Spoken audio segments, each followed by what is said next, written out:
And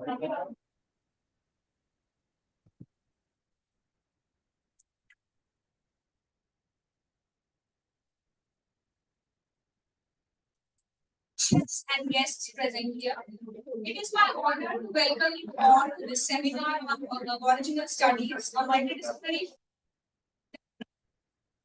free culture of contemporary concerns in a deeply meaningful way. Today we are privileged to have with us a distinguished panel of academicians, guests, and speakers. I heartily welcome our keynote speaker, Dr.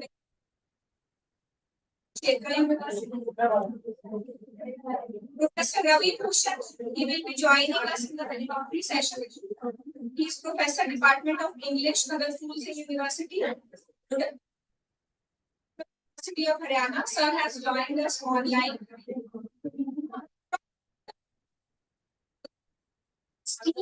Guest of honor of today's seminar, Advocate Meher. And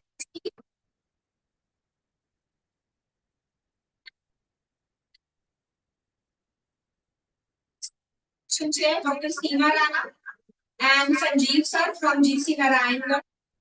Your presence elevates the dignity of this seminar, and we look forward to in welcoming our respected session chairs who have joined online. Your scholarly expertise and leadership will guide today's proceedings with clarity, depth, and academic vigor.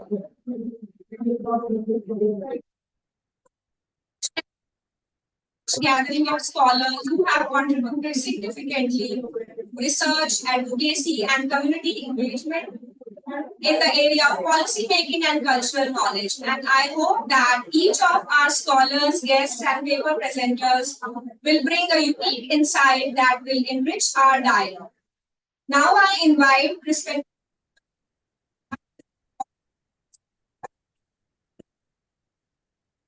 of the land.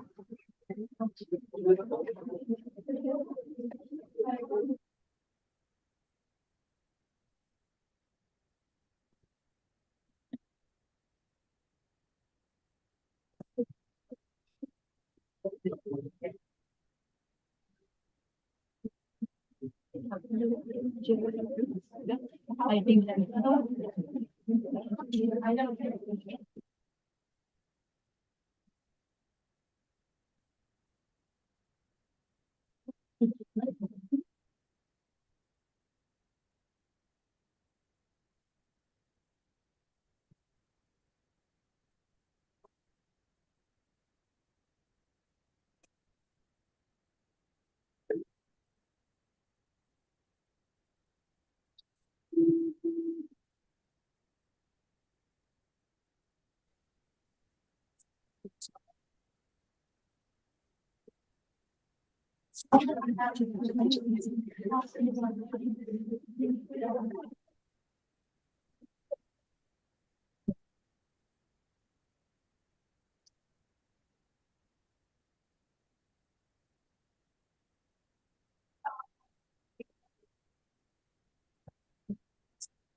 Sweet Nightingale of our college from Department of Music, Dr. Ujjwal, for the singing of Saraswati Pan.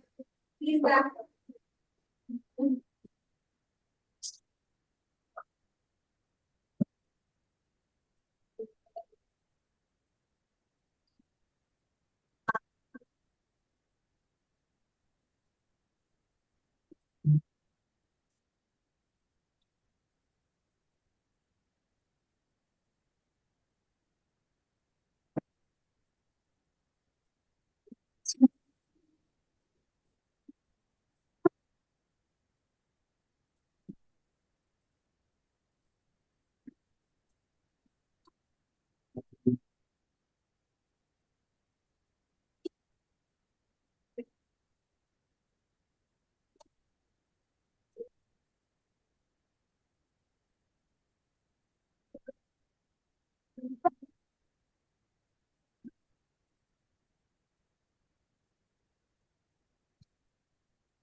Respected Principal Ma'am Dr. Seema Singhal, Vice Principal Ma'am Ms. Vishnu and convener of the seminar Dr. Anuradha for the floral welcome of the guests.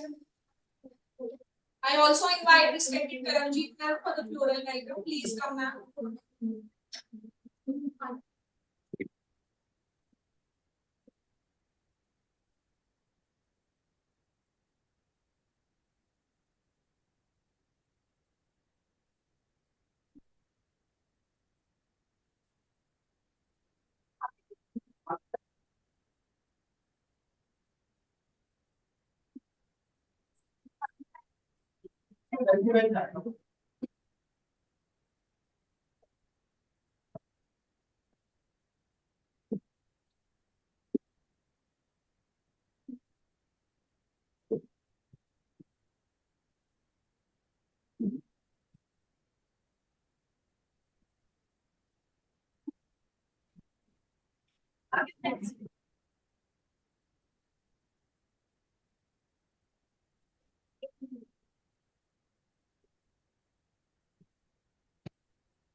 Welcoming of the guests, please, a huge round of applause. Today's panel will be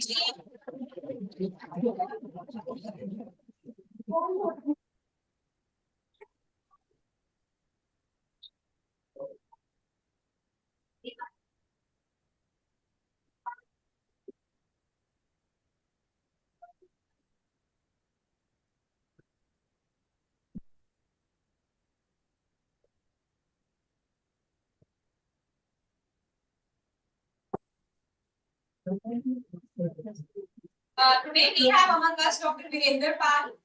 He is the keynote speaker of the seminar.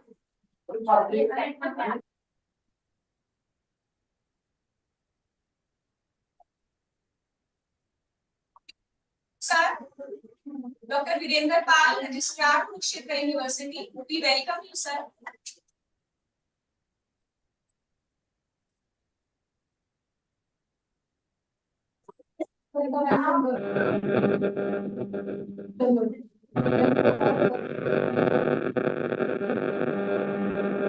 GC College Narayangarh.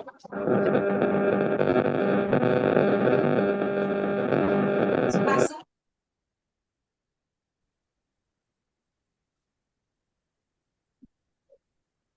Introduce Sanjeev, sir.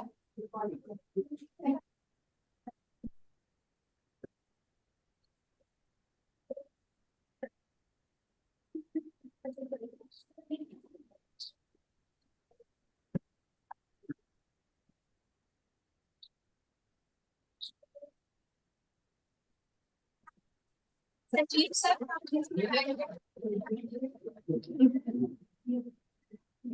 Who have been the supporting pillar of all the seminars that we have been organizing. These are some for your guidance and for your support.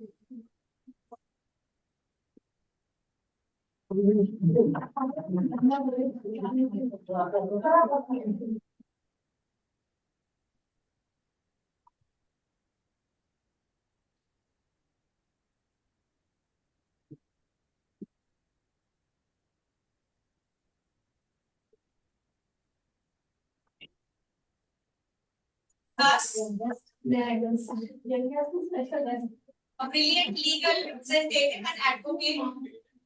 We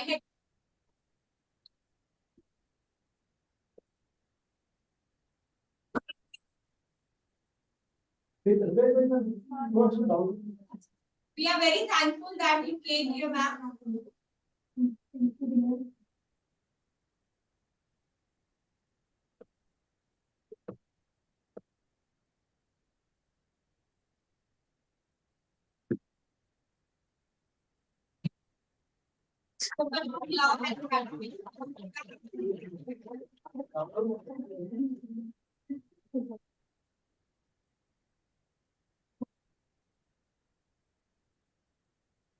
Dr. Seema Rana, Associate Professor from GC Narayangarh. Please come, ma'am.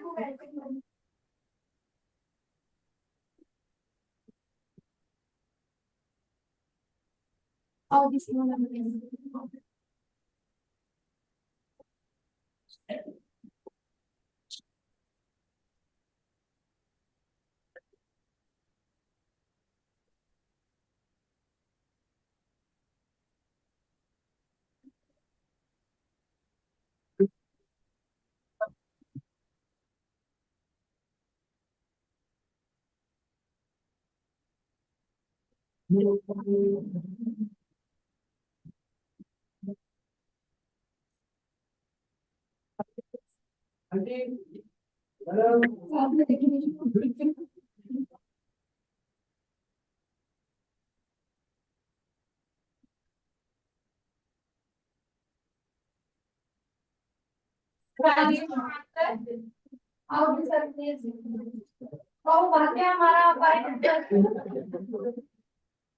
आपको special thanks पड़ोसी आए हैं कौन नहीं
Maybe we have among us Dr. Rajesh Chauhan from SHM College.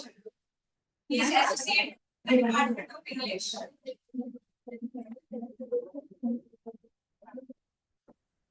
We have also among us Dr. Seema Rana from Jessica Ryder. I since my college days, and it is really a pleasure moment for me today to meet people who have been associated with me since long. Now, with deep respect, I invite our Madam Principal to kindly accord the formal welcome to our actually open the dialogue. Please, ma'am.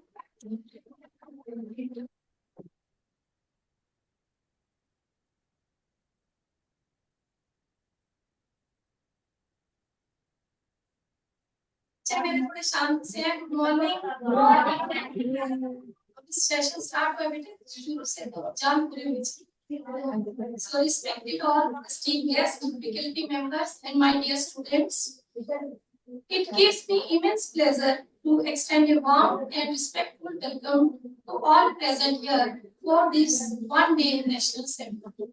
On behalf of M.D.S.D family, it is my proud privilege to extend a warm and heartfelt welcome to our esteemed guests, Shrimati Veena Agarwal and Shri Dharampal Agarwal. Shrimati Veena Agarwal, a renowned mathematics lecturer who is retired in 2005, continues to inspire with us dedication to knowledge and communications. After an accomplished teaching career, she devoted herself to the study of astrology, music, and Sanskrit. An impressive blend of intellect, art, and timeless skill. A proud daughter of Ambala, she carries her deep love for his region into meaning. She has adopted village Karindwa for its overall welfare, which stands a shining example of her compassion, leadership, and sense of social responsibility. Her presence today brings great value and grace to our home. Thank you very much, ma'am. And Shri Dharampal Agarwal, respected educationist, retired teacher, has made valuable contributions. As a chairman of M.D.S.D company, he continues to lead with vision, integrity, and commitment to community development. His journey from shaping your minds in the classroom, lectures, and society clearly shows His versatile nature, strong leadership, constant dedication to bringing positive change and progress. So we welcome you, sir. Cadre, Shrimati Beena Agarwal and Shri Dharampal Agarwal stand for value of service, knowledge, and leadership. Their lives and work inspire everyone around us. Their presence today adds warmth, dignity, and meaning to this session. We extend our deepest respect and a warm welcome to both. Welcome, sir. मेहनत और ma'am की मेहनत के लिए मैं दोहराई आज के खिलौनों को उछाला नहीं जाता मेहनत करने से हो जाती है मंजिल आसान क्योंकि डाला नहीं जाता तो इनकी मेहनत अगर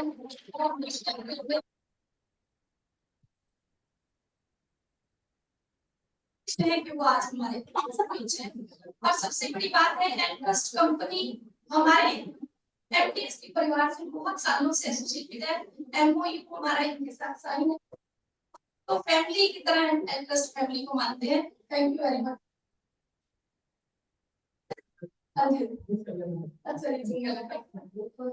A special and warm welcome to Dr. Virendra Pal, Registrar, Kshetra University, Kshetra. Sir, we are truly honored to have you with us today. Your gracious presence not only adds dignity to the seminar, but also inspire all of us to work with more dedication and aim for higher academic standards. We deeply appreciate your support and guidance. We feel encouraged by your valuable presence, sir. ये सबके लिए दो line जो देखना है हमारे उड़ने का अंदाज जी जो देखना है हमारे उड़ने का अंदाज तो आसमान के लिए बहुत जोरदार We also extend our heartfelt welcome to Shri Sanjeev Kumar from Government College, PG College Narayangarh. Sir, we are grateful for your esteemed presence and support. We have long association with you. Thank you very much, sir, for this occasion. We are also pleased to welcome Advocate हमारी प्यारी बिटिया महक Agarwal. With this seminar adds further distinction. Her active role in public life, dedication to social causes, enthusiastic involvement in community welfare make her presence truly valuable. We are honored to have you with us. Thank you, dear. So we are honored to have Dr. Seema Rana. She will chair the session. Her experience, insight, supporting leadership help make this discussion more meaningful and engaging. Thank you, ma'am. Welcome, ma'am. So we are pleased to have Dr. Rajesh Chauhan ji. He will chair the session, online session. His calm presence, clear vision, and thankful guidance, and that will add value to the seminar. Thank you very much, sir, for session. I feel truly honored to welcome all the esteemed speakers, online, offline, faculty members, research scholars, students. Your presence adds immense value to this important academic session. Thank you very much and welcome to all of you.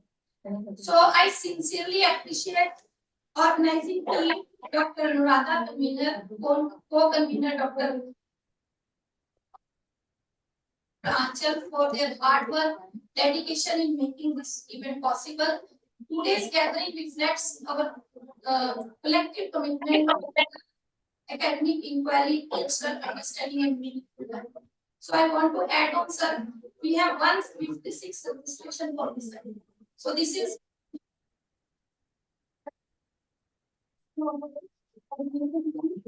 congratulations. So I'm happy.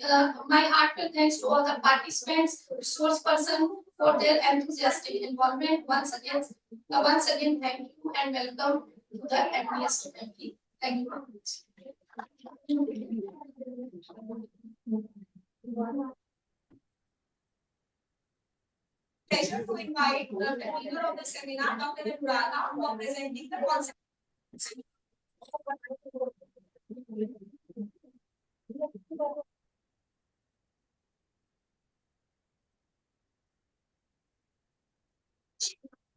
For inviting me,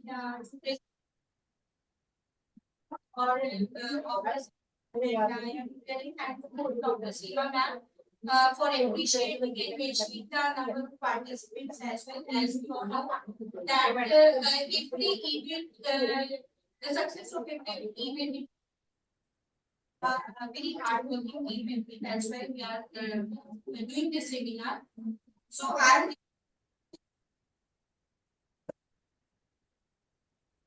Srimati Vinayavalia, Pastor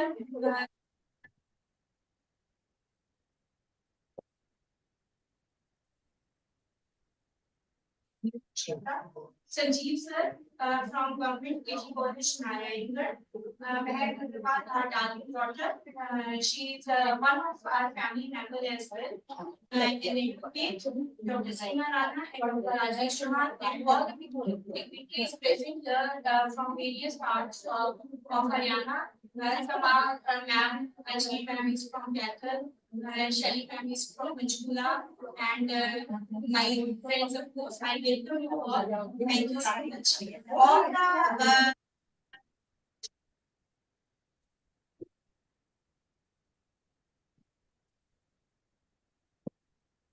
available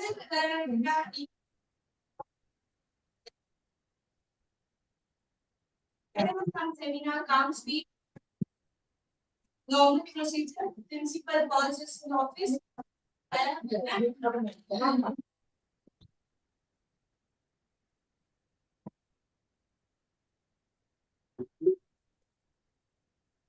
क्या करें and तुम्हारा तुम्हें क्या है he asked me तुम्हारा तुम्हें क्या है ना आंसर postmodernism है ऊपर उठ जाओ इससे post now the time is for Aboriginal studies native literature and thus the seminar by our studies, narratives, and discourse of culture and knowledge. This seminar provides a valuable platform to explore and celebrate the rich cultural, intellectual, as well as ecological contributions of to our I thought right for us that nowadays we are talking about land, culture, and knowledge. Understanding these communities requires an appreciation of their storytelling,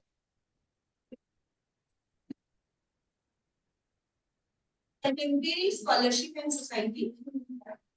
The seminar aims to foster meaningful dialogue, interdisciplinary research, and collaborating learning, focusing on indigenous knowledge, land rights, cultural identity, challenges, and resilience of Aboriginal communities.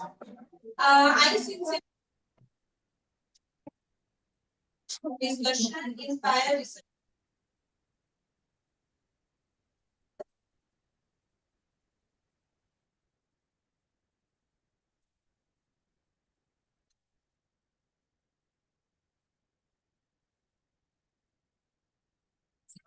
seminar. Now, I it as it is inter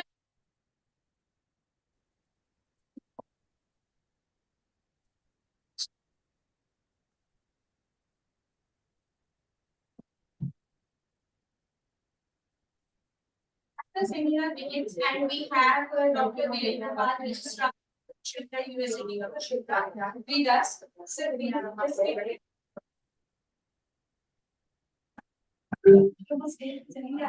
Nisha ma'am, Nisha ma'am, I request the certificate on the teacher.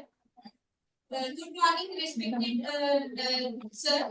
It is my honor and pleasure to welcome PPT का है आज आओ on कर दो मैंने क्या दिया करना सर की PPT as we know, has certain illustrious regarding BA and English, MPhil and PhD from Kurukshetra University, Kurukshetra. Over the past 25 years, he has enriched students' life both nationally as well as internationally. Leaving a lasting impact on generations of learners. In English teaching, Dr. Park has served as the officer in charge of the NCC, instilling discipline, leadership, and spirit of service in students values that we state for beyond the classroom. A prolific researcher, he has published more than 50 papers in both national as well as international journals. But the bag sister smart मैं सब देख लेगी शायद देख लेना मुझे कहाँ भेज रहे थे This visualization, as I told earlier, is native literature. It brings a unique and invaluable perspective to our conversation. Today, we are fortunate to have him share his knowledge, which I am confident will enrich our understanding, thoughtful dialogue, and sparkful ideas.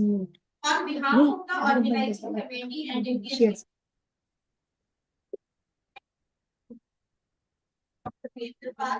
sir, your presence here is a true honor and a source of inspiration to all of us. So, certainly, Choti sir.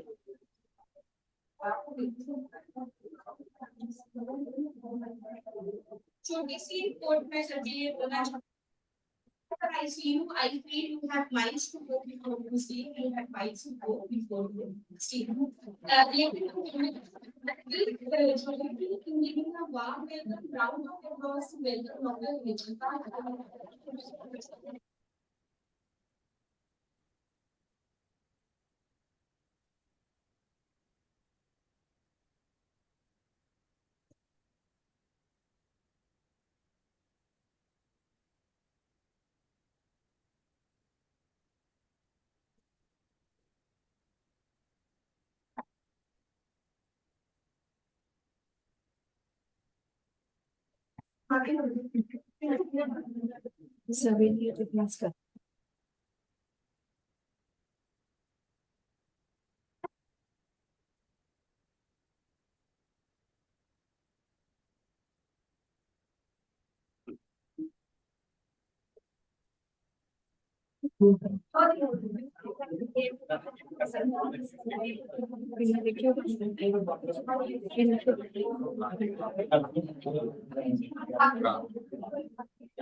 I do talk of the process.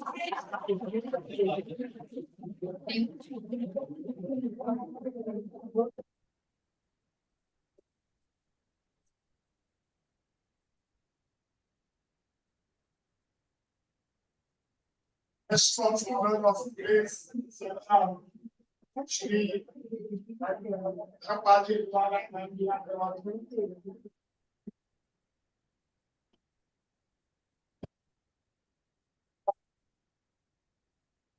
मेरे बड़े भाई संजीव अग्रवाल जी देखने में छोटे लगते हैं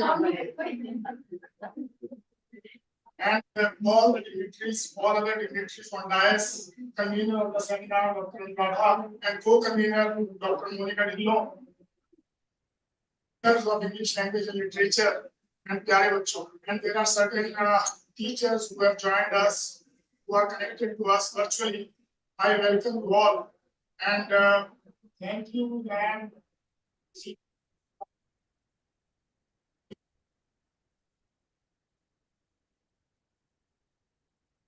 topic is Aboriginal studies, narrative, discoursing of land, culture, and knowledge.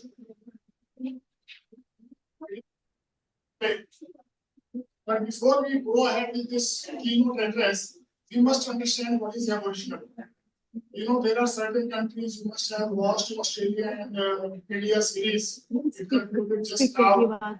And there are other countries like America, for example, you must have watched Trump every day in the TV. But there is a surprise for all of you, especially for the children. Trump is not a native of America. Similarly, all the cricketers who watch on TV, they are not natives of India.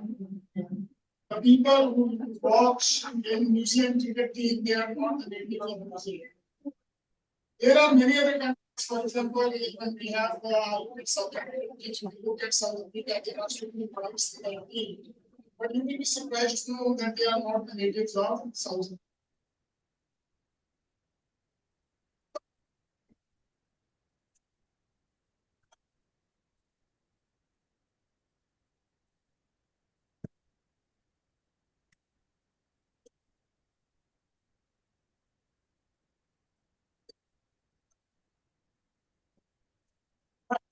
And you have a look at the Americas, hardly 2 or 3% who were living there before the arrival of whites. All of you must be have heard of Columbus. Columbus is said to have discovered the Americas in 1400 something. Similarly, Australia, as it is, Australia was discovered by Captain in 1788.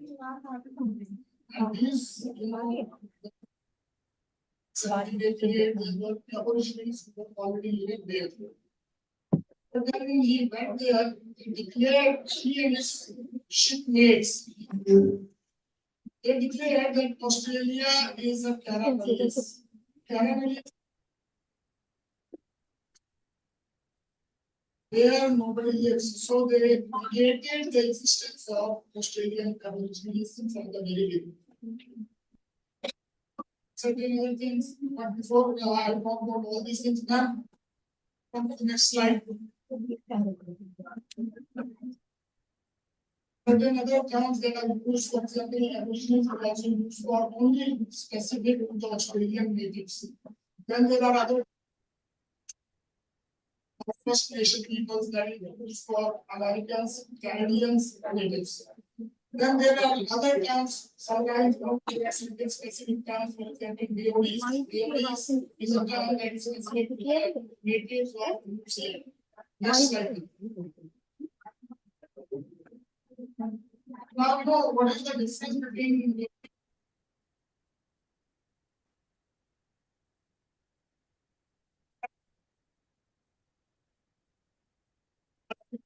when I stand here, for example, today, when I came here, I don't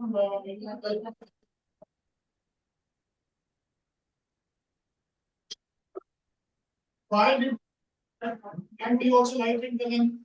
Do you think this is possible in any other culture? If you go to America, there will be no lighting of plant, there will be no planting of coconut, and there will be no other such ceremony.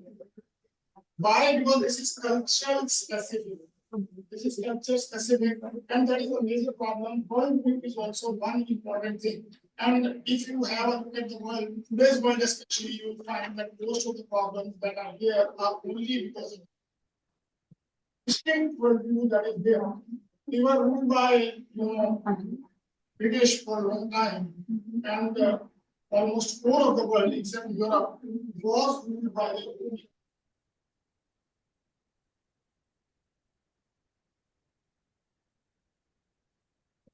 whole population. For example, today we know district names. For example, there are Uyghurs, there are other tribes. Because Columbus was looking for an alternate, when he arrived there, he saw that there were people who were reddish in their skin color. He said, this term stuck with them, they all became Indians. Now, some people are called Indian American Indians. This is how they try to thrust uniformity on the whole world. They try to make us follow their own religious beliefs, make us follow their own cultural beliefs. Although India and Britain was totally different, Britain is a very old country, Australia is temperate, and India is temperate country. But they try to make us follow their rituals, their traditions, and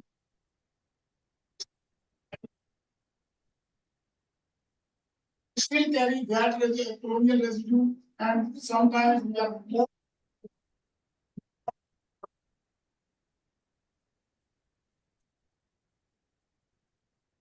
used by the British or the Europeans.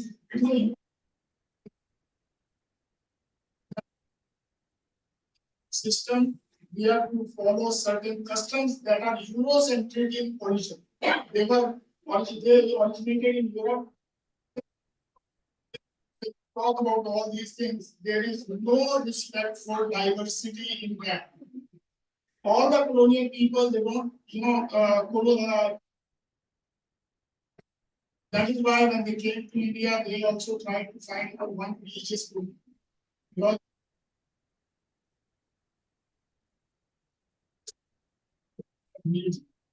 they are pagans. Pagan is a derogatory word that was used for Africans, Indians, and all the other people who were ruled by the colonizers. We have a look at this worldview. What is the world? People or those European peoples or natives. The difference is that we consider whole of the world as a cycle. Means we are all associated with one another, whether it is animals, whether it is birds, whether it is any other living or non-living thing. We believe that we all are connected. And we should respect all the living and non-living things. And as we people must be living of plant at night, your home must be strong. This tree sleeping right. That is the respect we have for flora and fauna. And still, we don't hurt animals. We still carry that milk of kindness to us. And that is the difference between worldview for us and for the Europeans. Europeans, they don't consider anything. They say as Genesis tells you that all the things that fly, all the things that walk on four legs, all the things that which swim in water, they are all made for human consumption. Human the way they like. That is the difference in the world. And the second important thing is environmental perspective. Environmental perspective is again created to the same point of view. We respect environment, we respect, I will give you an example from India. We have always been saying Ganga Maiya. We have always been saying Yamuna Maiya. We have always been respecting the rivers.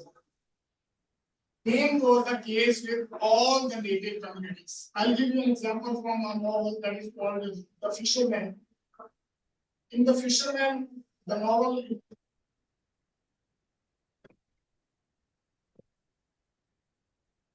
that is called Ambala. He says once this Ambala was full of clean water, it was a very clean and holy river, as it was believed to be. Prince came to the British government, and the missionaries started telling that by worshipping Ambala, you are worshipping Satan, you are worshipping devil. And they stopped worshipping Ambala. All the shrines that were erected in the name of Ambala, they were destructed, they were dismantled. And now Ambala is there as a stinking drain. It is no longer a river. It is environmental perspective that is associated with the native. And the third is concept of time. When you have a look at the concept of time, you see the native, they believe that time is cycle. Time cycle. And the Westerners or the Europeans, they have a linear concept of time. What does it mean? What does cycle? Cyclical concept of time, and what is the difference between linear concept of time?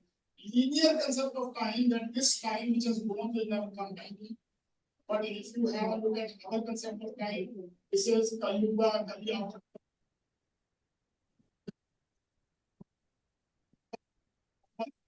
Cycle. Look at the cyclic concept of time, there is another important aspect to it. The native people, they believe that our ancestors, they are living with us, but in some other time space. That is the difference, one major difference between us and the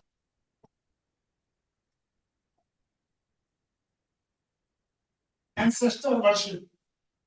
Abhi, we have done Pitru Puja. Similar is the case with all the native societies. I'll give you an example.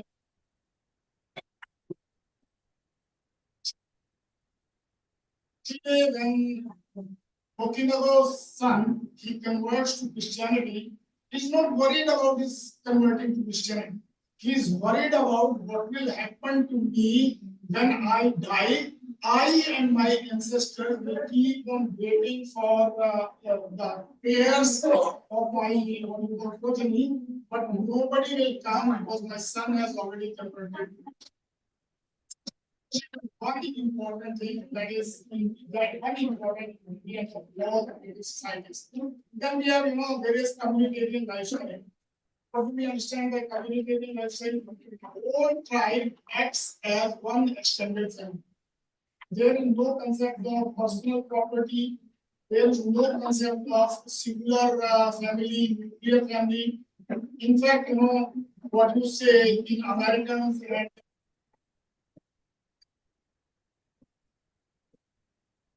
and uncle and aunts in our society. We have mothers and fathers. There were many mothers and there were many fathers, and everybody, every elder.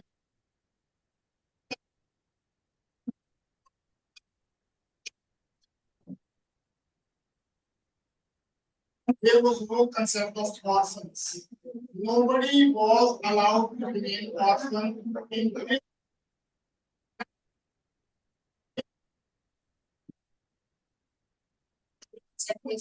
property. All the lands they belong to the whole tribe, and they use it anyway.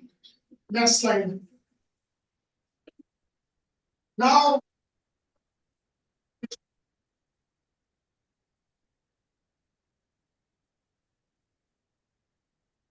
definitions are mainly they are derogatory definitions. They are, they will describe indigenous people as uncivilized, cannibalistic, barbarians, savages. Sometimes they add another adjective to it and they call it global savages. But anyhow, the natives they remain savages. And what is the definition of indigenous people? Subscribe to their point of view, their worldview. They subscribe to their cultural views. They have definite connection with the land and the culture of that area. Now that is the difference.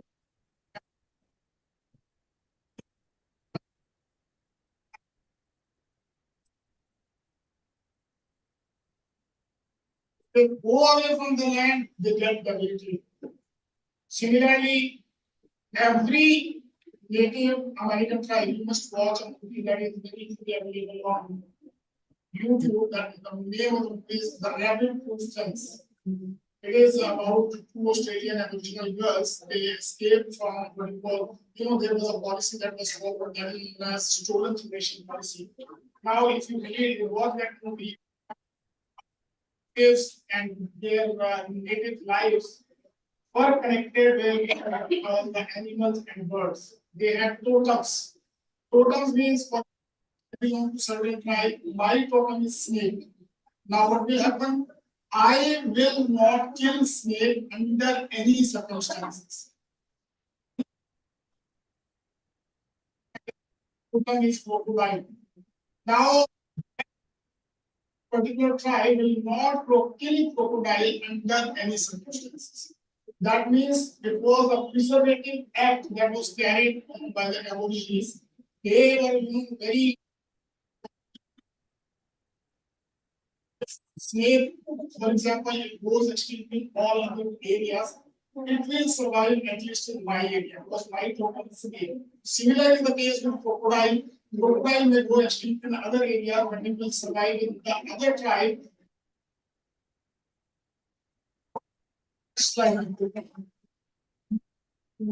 Now, why are the need? What is the need for Aboriginals?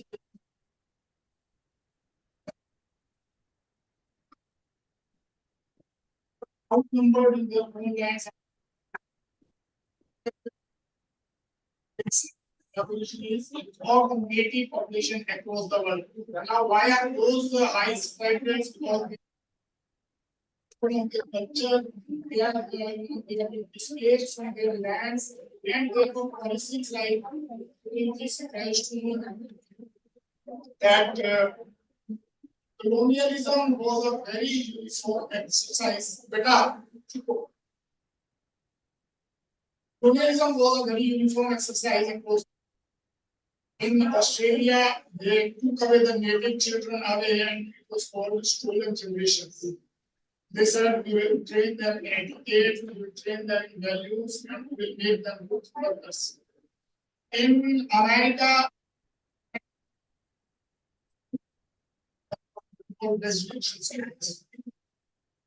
policy was same. Native children were taken away. There they were massacred, or like massacre is not the proper word. There they were exterminated. For example, you get so many examples. There are 2 or 3 healthy children were forced to sleep with a child who was suffering from,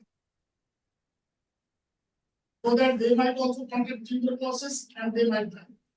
Similarly,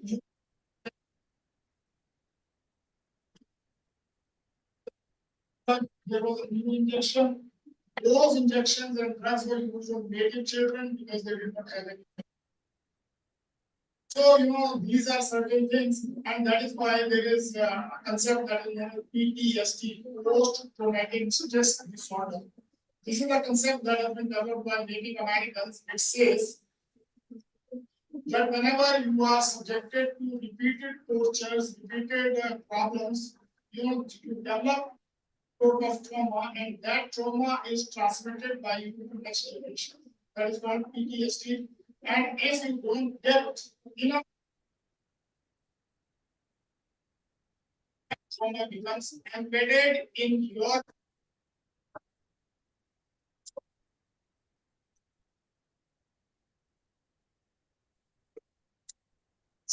then there are high incarceration rates. The prison population of natives is much more than compared to the other people.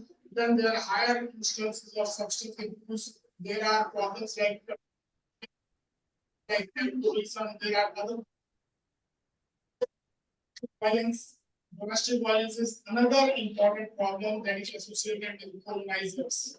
Why? Because the colonizers, when you can't take out your rage against the colonizers who are more powerful, you tend to take it out against those people who are more vulnerable and the human rights. That is why domestic violence is there. Then there are psychosomatic illnesses. There are higher cases of depression, anxiety, schizophrenia, and now we have found that there are illnesses like diabetes that is chronic and intermittent populations. Next slide, please. Now, when we talk about the hypocrisy of the colonizers, you should read this doctrine of discovery. Doctrine of discovery was, enacted through a paper bull in 1453. Now, the doctrine of discovery says, if you go to a land which may be inhabited, but the inhabitants are not Christian, then you go put up your flag, and that land, hypocrisy. Now, suppose you can understand this better. Suppose some Christian nation comes to India, we put up a flag in India. India is more populous than whole Europe and more civilized than whole Europe. And civilization is more older when compared to the European civilization. And they say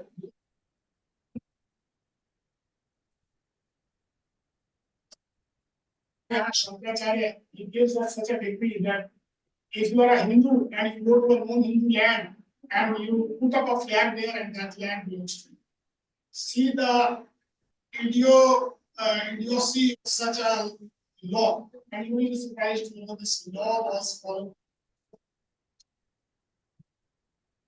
Now, they went to America, they claimed this is a wilderness untrammeled by man. There were natives which were living. There were many cities which were better than what you call London or Paris. There were, we have now found, for example, if we have a look at the south, you will find that there are Nazca lines, there are cedars that goes over for kilometers.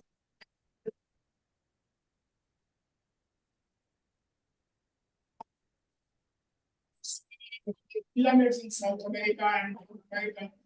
Still, they were considered that these people are non-existent because of what we have discovered. Because they were not Christians, so they were thought to be like as if they don't exist. And this is the same case in Australia.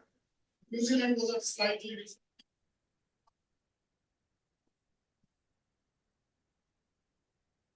Australia, the people who migrated there, they were all hardcore criminals. All hardcore criminals who went there were sent there because the jails in England were full of criminals at that time. Next slide. Then, there are Caramelius, wilderness, uncanny environment. I have already told you about this, what are these concepts mean. And, we have to understand this, and we have to understand these two concepts in the light of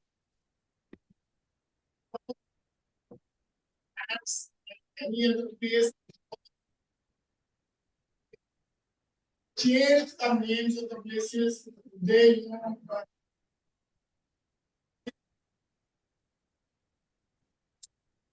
that is one important problem with the land. The native communities they were associated, they were connected with land, and they used to consider what we call mother land as their mother.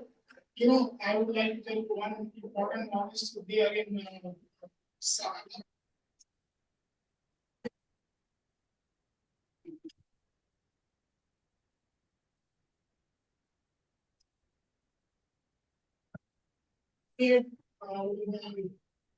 Shaman, he says that the mountain does not belong to us. We belong. Similar is the case with the land. They say land does not belong to us. We cannot own land. It is land which owns us. That is the difference between the world view of the two communities. Next slide. Now, there are John Locke and Thomas Hobbes. If you will have a look at them, they were also two philosophers.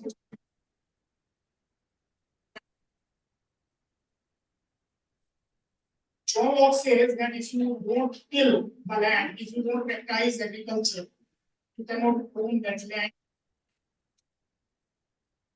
Most of the native communities, there were agriculturists among them. For example, in native America, most of the crops, many staple foods that we use today, they were developed by native Americans. Potatoes, maize, tomatoes, and now we are having another crop change that is very prosperous, stevia. All these crops, they were grown by Native Americans, and then they grew. Say that they were not agriculturists. They were not peasants. They did not know how to do intelligent transactions with land. They did not till the land. So the land, again, it was selective understanding of the countries where they grew. Then there is what we call another Thomas Hobbes. He has written a very खराब हो रहा है business मत खाना खराब होगी बड़े cut के रखते हैं man is peaceful only when he fears for his life. Then he knows that other person is more powerful only when he is peaceful. Now that is another important what we call difference in point of view or world view of the people. If you will read about the Aboriginal society, you will find that there were no courts, there were no. There was a kind of system of government that was gerontocracy. Now, what does gerontocracy mean? Government of the old men. Old people, they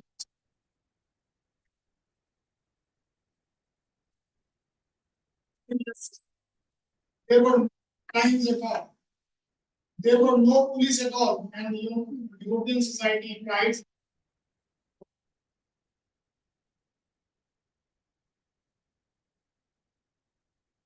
Now, if I say here, I will say that democracy is a failed government system. All of you people will label me as anti-modern, dictatorial, demagogue, and what else. But Africans, they have started criticizing democracy. Chigodio Bioma, he described democracy as a failed system in Nigeria. He says our Indian system, if you have read things fall apart in system governments in that novel, he says our system was much better.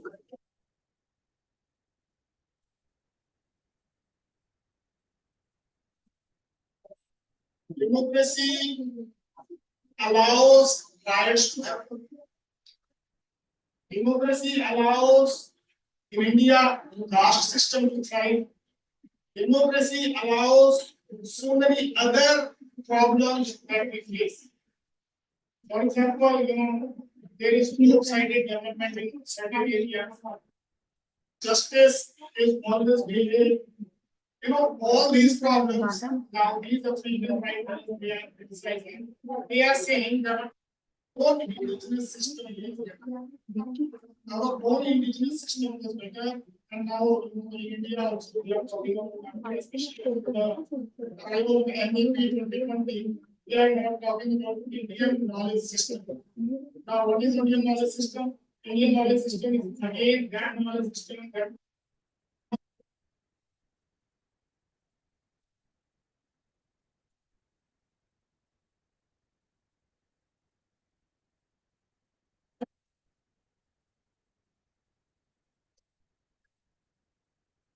property of the world. That is why they're trying to make us follow their terms and their laws. All right. So that is why now Africans they are talking about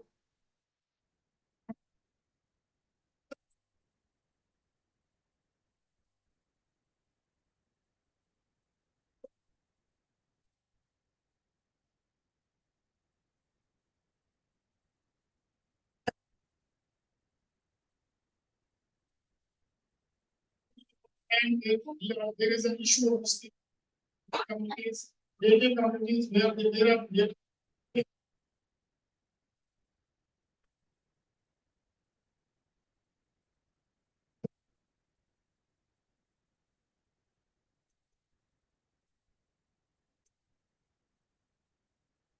and we have shifted them to Rajasthan, Sri Lanka, area.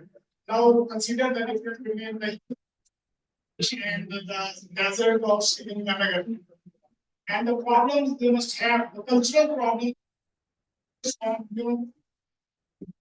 when they were living in Himachal Pradesh, they were having different things to eat. They were having different vegetation there. But when they shifted to Bengal, they must be facing. And there are certain hills that were political, that were used as dating like them. But suppose and think about the problem that they shifted to Bengal, it was a totally different world.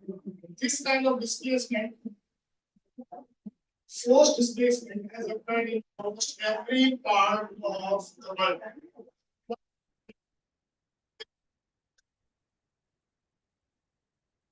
From the land worked out.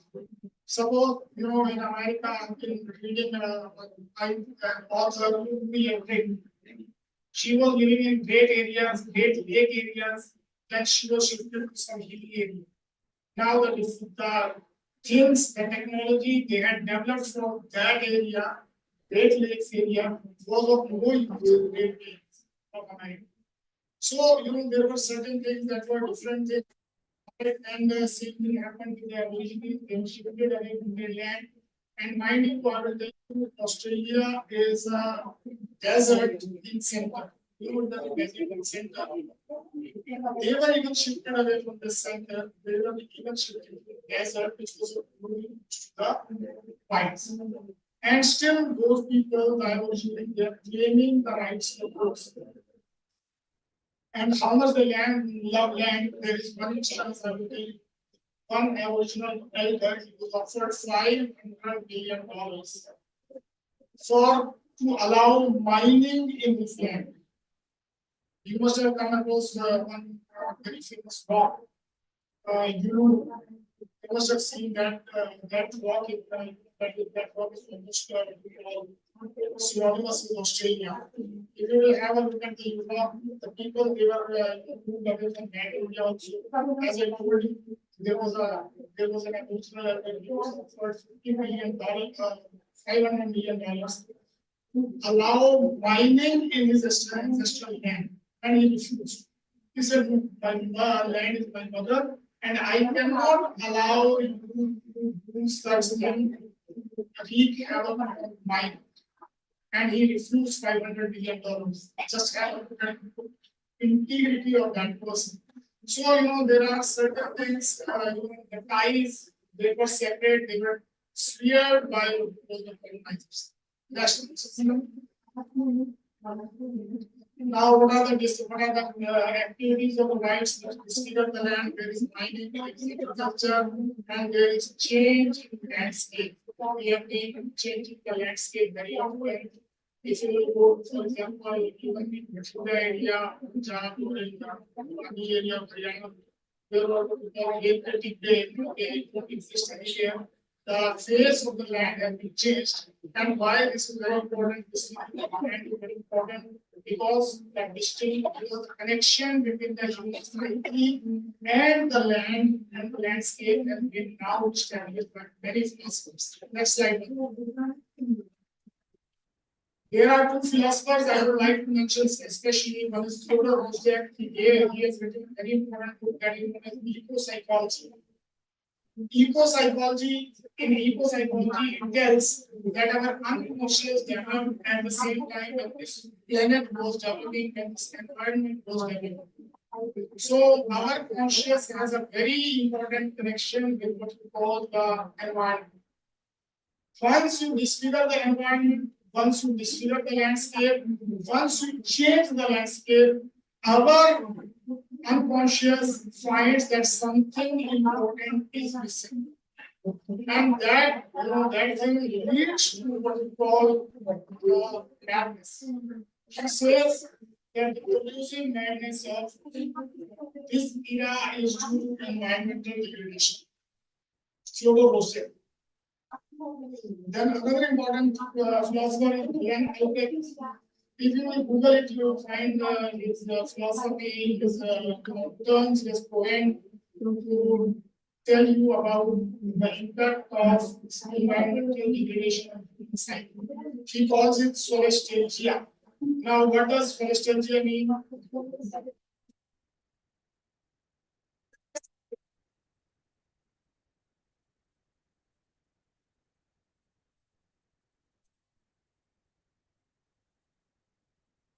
Started getting stress calls from Hunter Valley in Australia. And Hunter Valley was very near, mining, coal mine was very near. People were already living there, and then they found there is coal, and they started mining of coal. Stress was their environment was being started calling Glenn Albert. Glenn Albert went there and studied and he coined nostalgia or psychopaths. The same thing as Theodore Roosevelt. He said that when your environment or your surroundings getting degraded, then you develop certain psychological illnesses, and those psychological illnesses, they pave the way for madness. Actually, that all these things they were made by white people. Don't have any connection to land. For them, land is only an economic resource. They own land only because of their economic resources.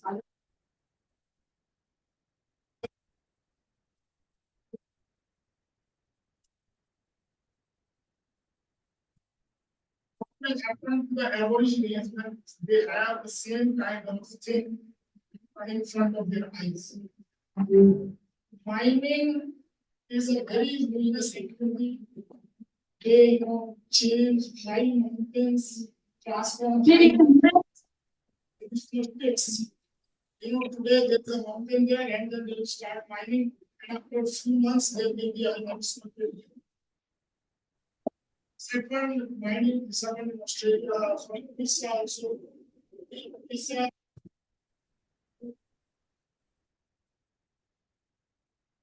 license to mine the tribal area of Visa.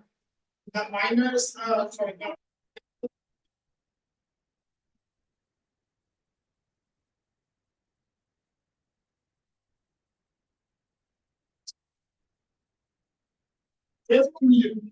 by the tribes.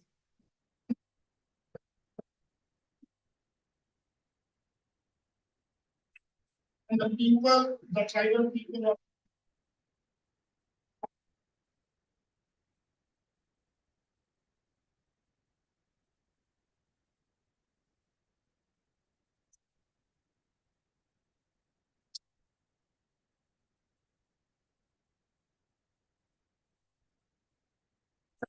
activity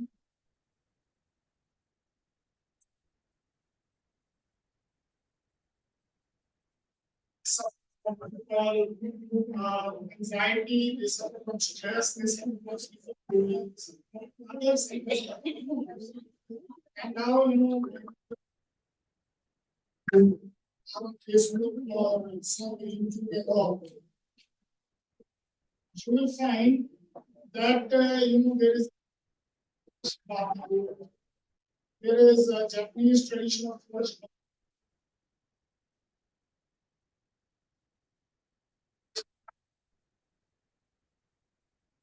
free to create themselves and the similar in the case with even we people prefer to go to mountains to free to create ourselves. And so many psychological studies there were pointed out that if you live in greener surroundings, the children have better. The mind of children, they get better.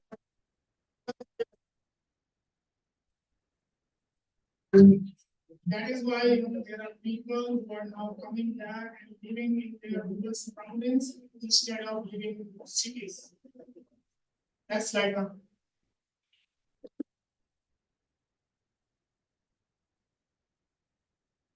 but the ideas I wanted to convey, I have conveyed those ideas to all of you people.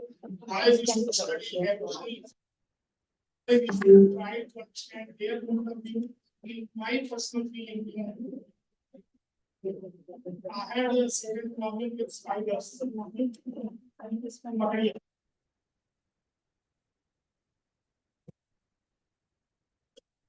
I started studying maybe when I was teacher.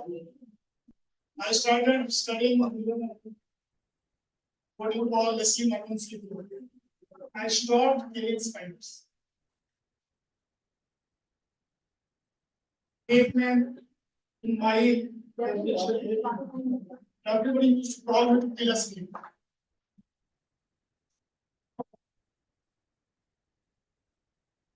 Then I started studying what you call native literature and I stopped killing snakes. Last time, as a there were two quotas in IAH. And I called snake man instead of killing them. I called the snake man and they would come and बोला मैंने तो तू एक लाख मार के मंगाया तू 1,00,000 क्या है तो बोला चलो 500 दे मैं चल 500 दे दूंगा. And instead of killing those snakes, I went for rescuing those snakes, and that's the thing. And that is a kind of transformation you undergo when you read this kind of thing.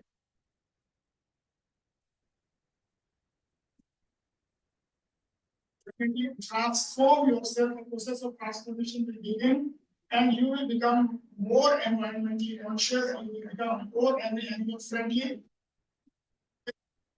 Still wild that will. Thank you very much. If anybody wants to ask any question, I have the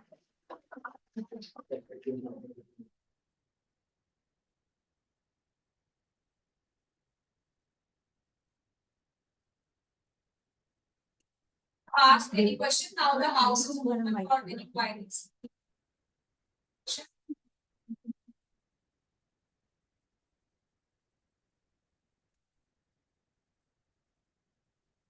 And presenters can email their queries to the given mail ID. Thank you very much, Virendra sir. Your deliberation has indeed enriched our understanding of the topic, and indeed it has added value and meaning to today's topic. Now there is a slight change in the schedule of the seminar as Mehtan has to leave early. So we will have her deliberation first, and after that I will be inviting Dr. Rajpal for his deliberation, and he has joined us online. So before inviting ma'am on stage, I would like to briefly introduce her to the audience. The guest of honor of today's seminar, Advocate Mehak, is among us. Ma'am, your committed work in the field of law, justice, and community rights perfectly aligns with the spirit of this seminar. After completing her LLB honors from the prestigious Punjab University Division, she worked in the field of civil law, criminal law, land acquisition, writ petition, arbitration, contractual claims before the Honorable High Court, district courts, and tribunals. In her integrity, professionalism, she reflects a rare blend of intellect, sensitivity, and unwavering commitment to society.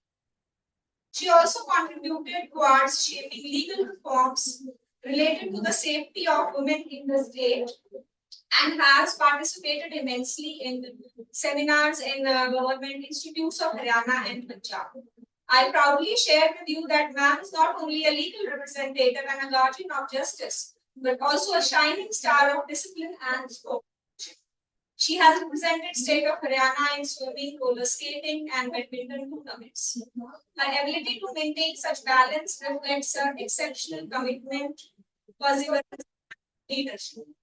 Ma'am has participated in various moot court competitions and workshops, including Model United Nations at Harvard University, and her ability to stand confidently among the brightest minds across the globe shows her analytical brilliance and global outlook.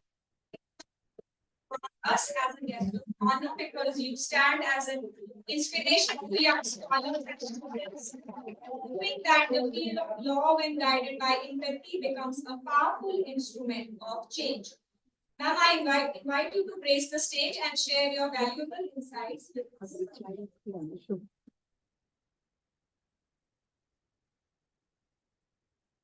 Good morning, both the Dharamwal sir, Madam Veena, Virendra Rajpal sir, Sanjeev sir, distinguished principal ma'am, committee members, and all the attendees.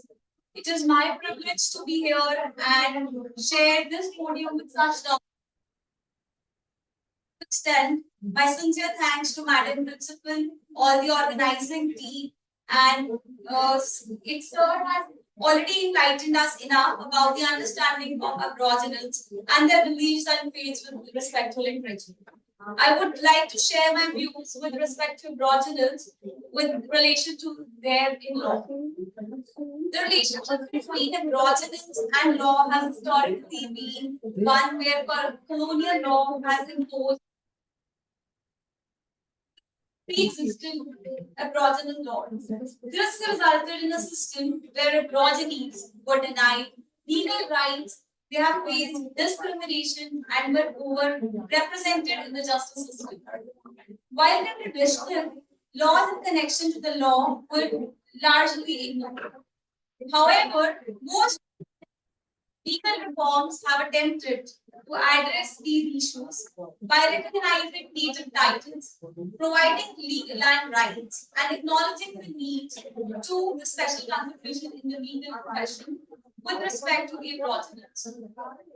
If I just give insight about the Aboriginals, I had this privilege of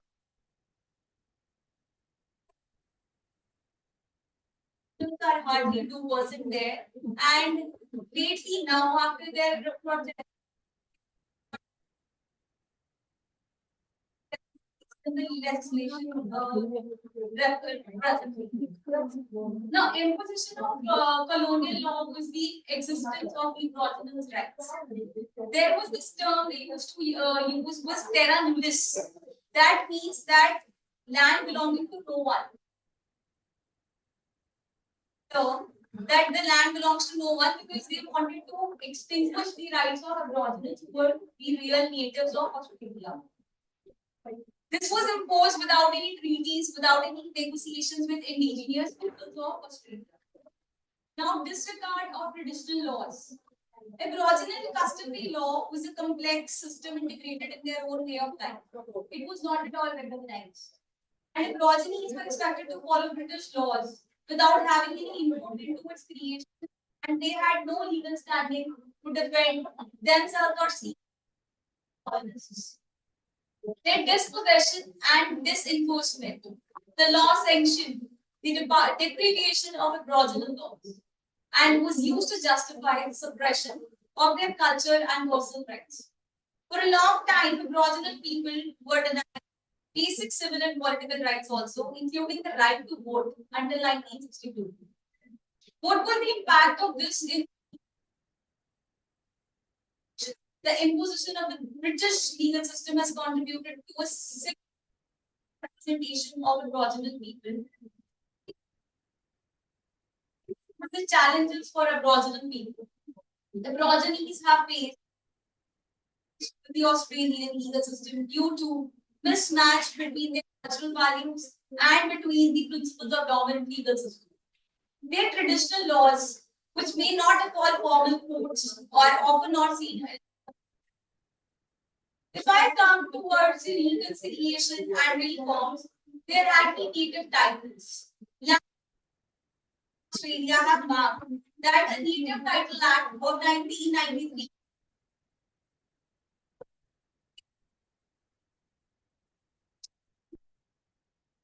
it's inside living people of Australia can be made. Legislations such as the Aboriginal Land Reforms Act and subsequent acts have granted traditional land in specific areas. There has been specialized legislation as well now. Various laws have been enacted to protect Aboriginal heritage and provide for corporations and address other specific issues were involved, such as the Aboriginal territory strike island. Now if I will come to legal considerations, there are growing efforts which are being made to consider indigenous people in circumstances, its sentence, and to address the legacy. International work, the United Nations have declared the rights of indigenous people now. Assist these individual Aboriginals to assert to their rights which have been long taken away from them, whether the scheme because of their employment and housing, be it their representation in the field of law or the law can facilitate the growth of Aboriginals, organizations and their groups, their coming generations, and Aboriginals life instead of the colonial which were ruling them. That's all from my side. If anyone has questions with respect to the law, with respect to Aboriginals, or questions on the thank you.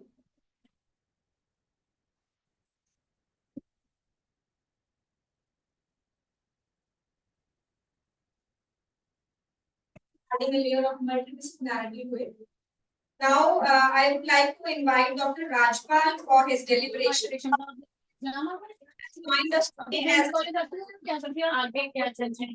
पता तो लो ये तो Rajpal. He is Associate Professor.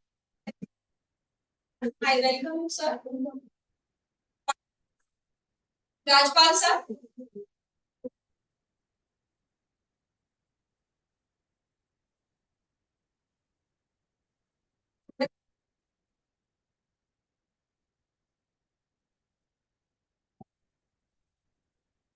Isha, please kindly check if Dr. Rajpal Yes. has Yes. Good afternoon to you all.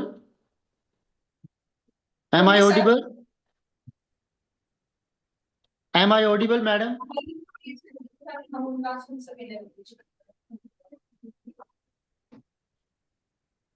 Hello.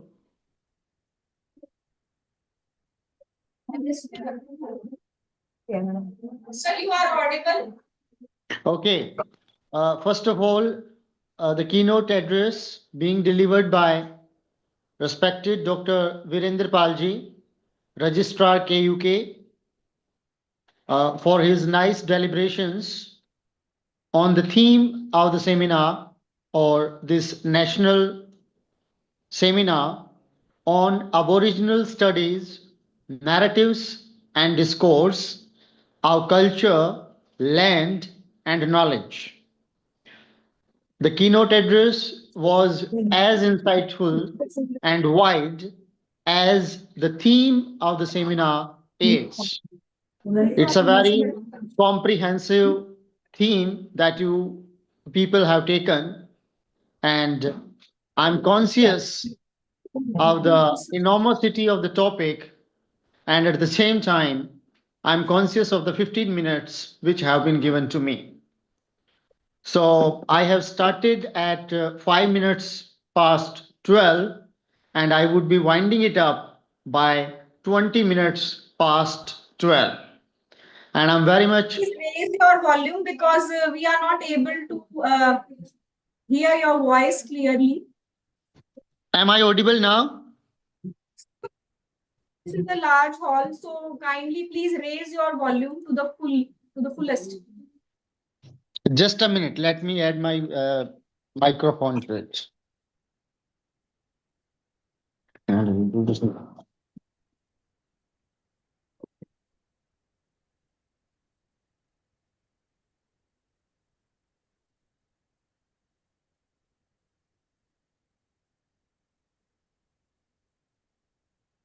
On करो इसको.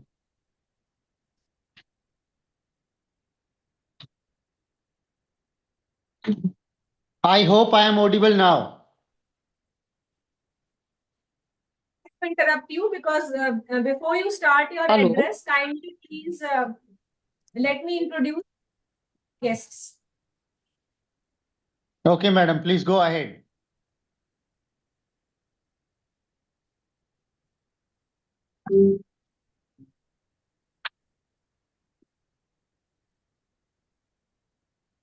Our excellence, his PhD on the topic folk wisdom and life philosophy, socio-semiotic studies is marked with originality, rigor, and depth and folk studies.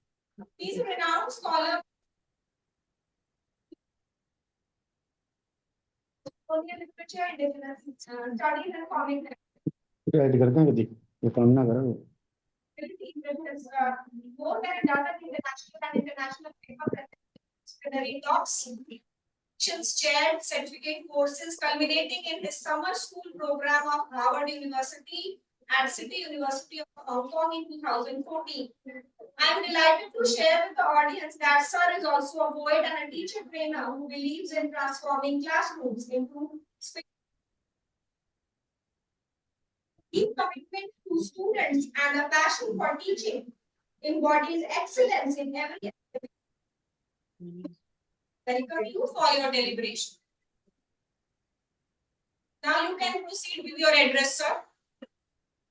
Okay, I believe that I am much more audible to you all now. Am I audible now? Yes, sir, you are audible. Thank you.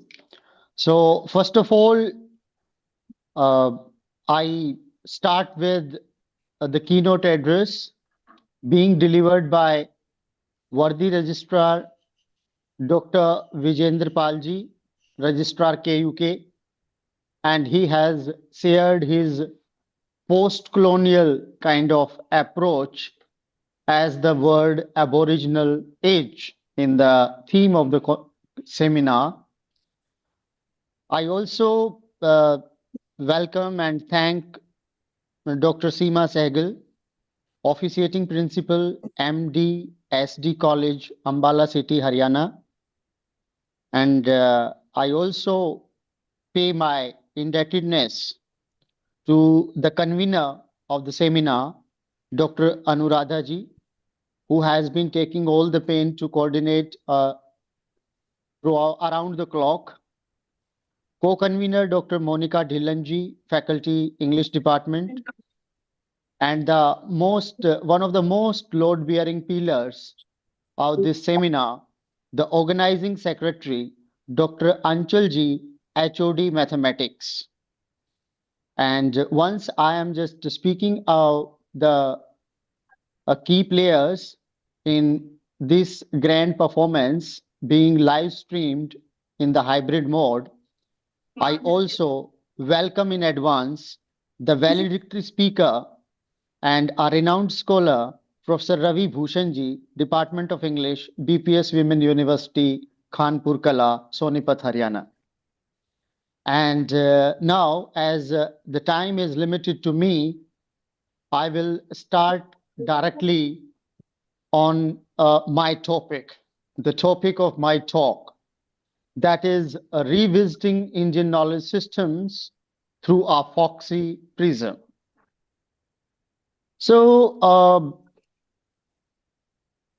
before I come to the foxy prism, I would like to spend a fair deal of time on this word, Indian knowledge systems, and revisiting Indian knowledge systems. So my first nagging question, or the pertinent question that I posit, is what Indian knowledge systems are not. Before we try to understand that what Indian knowledge systems are, we should take the caveat, as we have one distinguished speaker who has spoken before me, belonging to the Department of Law, Punjab University, Chandigarh. It's a safer bet to use the word caveat from legal glossary. So the point is, what Indian knowledge systems are not? This is my question. And those of you who are rigorous researchers, I request you to switch on your cameras because it gives me a sense that I'm speaking to myself. I'm speaking to the screen that is all black with some statues on it. So thank you so much. You are switching on your cameras and you are making this seminar a wonderful one with your beautiful smiles and radiant faces. Though I won't be scrolling all the faces to see because I have limited time and I'm supposed to deliver my talk. So Indian knowledge systems are not simple. My first submission is this. Indian knowledge systems are not simple and they are subtle in nature. They are complex. And Indian knowledge systems are not the inventions of our contemporary time, but reinventions of the thinking quarters of the land that is Bharat. And that's why, instead of giving a fancy term to my talk, tentatively, I drafted it as revisiting Indian knowledge systems through a foxy prism. And then comes the next significant question in front of the critical minds, rather the young critical minds, I would say, that is it theoretical? Is Indian knowledge system theoretical? So many people are engaged in this theorization of Indian knowledge systems because we have love. Earlier, we had love for literary criticism. That was fine at one time, no problem. Then we were weary of literary criticism and we thought of post-colonial criticism, fine. Then we thought of popular culture, fine. Then we thought of cultural studies, fine. Now, are we adding one more jargon to our academia in the name of IKS, Indian Knowledge Systems? No. Indian knowledge systems is our own belief that we have lived by from our birth. From our birth. हम अपने जन्म से ही Indian knowledge system को जीते हैं। और आपने बात की कल्चर की बात की, लैंड की बात की अपने थीम में, और साथ ही साथ में डिस्कोर्स और नैरेटिव्स की बात भी आपने की। सो मैं एक नैरेटिव पे आता हूं, कल्चर पे मैं उसी के माध्यम से आ जाऊंगा, और अबोरिजिनल तो वो है ही। तो मैं आपको एक कहानी सुनाता हूं, और कहानी इसलिए सुनाता हूं कि भारतीय मानस कहानी का मानस है। द भारतीय mindset, Indian mindset is that of story. So the story is in Haryanvi. So, and most of the participants are from Haryana. So I would like to narrate this Haryanvi story in its original Haryanvi taste. The linguistic flavor that we have to savor is in Haryanvi. So the story goes like this, and I try to narrate in Haryanvi, though I am a Bagdi, I am not purely a Haryanvi, as I am from district Mahendragarh. तो चार चोर और टोटा, एक कहानी है, चार चोर और टोटा। एक बार चार चोर थे, चोरी करने जावे थे। एक आदमी मिल गया मेरे जैसा, वो बोला रे किस जाओ सो तुम? ने बोला जी चोरी करने जावा से। तो ने बोला चोरी करने क्यों जाओ हो? केयू के रजिस्ट्रार साहब हैं डॉक्टर वीरेंद्र पाल जी, मुफ्त में पीछे दे हैं, उल्टे मांगते भी को ना ब्याज लेते, और इस जन्म में उल्टे भी नहीं लेंगे। चोरा ने सोचा यो तो कसूता सूत बैठ गया, चलो भाई वीरेंद्र पाल जी तो रहे, और ले लो पीछे। गए भाई, जाके न बोले, न बोला वीरेंद्र पाल जी पीछे चावा हैं, न बोला ले लो भाई पोट भरी धरी हैं। पास आले कमरे में, साथ आले कमरे में पोट भरी पड़ी हैं, जो तारा जी करे वो ठा लो। अब चोरा ने मिल गया मुफ्त का माल, नु सोचा सब तो भारी ठा लिया, जिंदगी भर मांगने की जरूरत ना पड़ेगी। सब तो भारी पोट जुकर तुकर करके ठा ली, और ठा के चाल पड़े। चाले आगे चाले, और कति थक लिए। थक थुक के ने फिर देखा कि सांझ होगी, रात होने वाली है, तो कितना रात बासा लेना पड़ेगा। आजकल आले ये होटल तो थे को ना हाईवे पे, मन्नत ओयो फोयो जो के होया करे हैं। तो एक तेली के घर चले गए, नु बोला भाई रात बासा लेना है।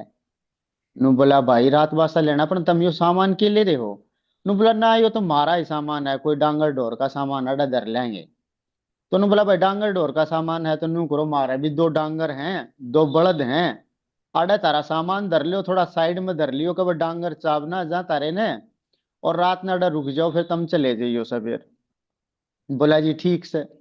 नू कह के ना वो रुक गए, और दोनों बलद जो थे वो बात कर रहे थे रात ने।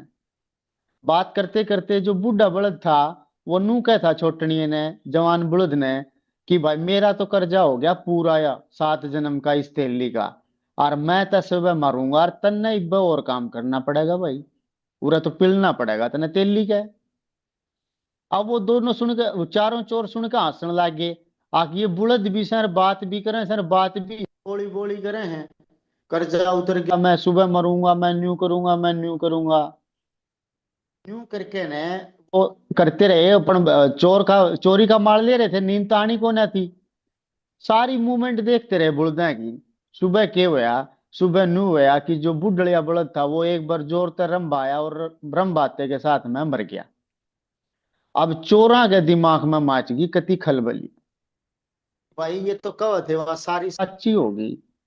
तो ईब के करा जा, ईब के करा जाए, नू समझ में आ गई कि भाई यो जो चोरी का सौदा है ना, जो कर्जे वाला सौदा, यो तो 7 जन्म में तारना पड़ा सर, बुलद भी बनना पड़ सके सर, तेली के अड़े काम भी करना पड़ सके है। तो जो वीरेंद्र पाल जी दो रहे जो पीछे लेके आए हैं कर्जे के, वो उल्टे देख के आने पड़ेंगे।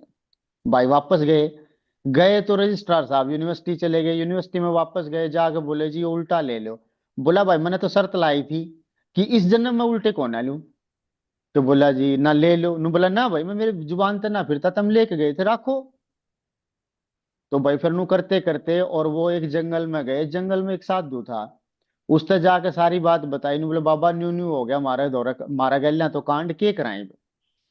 अब साधु भी आ जाले जैसा साधु था कति टेक्निकल माइंड सेट का। नु बोला भाई तुम न्यू कर लो, आगे पीछे का एक तो बनवा लो जोड़, एक खुदवा लो कुआं, और एक बनवा दो पानी की टंकी, और उड़ा लठ लेके बैठ जाओ। कोई डांगर ढोर लेके आवे, कोई पानी पीने आवे, तो नू कहियो कि भाई ये तो वीरेंद्र पाल जी का वो है प्याऊ और जोड़ है, और माने तो चौकीदार बैठा रखे हैं, हम ना पीने देते भाई पूछ का आओ। तो नू करते करते या बात अब उल्टी पूछने लग गई गामा में चौगरदाऊ ने, कि भाई एक साल एक साइड में तो वीरेंद्र पाल जी बिना ब्याज के और इस जन्म में ना लौटाने का कर्जा दे से, और दूसरी साइड में पशुओं ने, ढोरा ने, डांगरा ने और आदमियों ने पानी भी ना पीने देते। करते करते बात पूछी तो रजिस्ट्रार साहब आए, रहा के बोले रे खागड़ो तुमने के कर रखा है यो। नु बोला जी तारे ही पीछे का है। नु बोला तुम न्यू करवाड़ा तो भाग जाओ, और जो लोग आओ उन्हें पानी पूनी पी लेने दो, पशुओं ने डांगरा ने पानी पी लेने दो।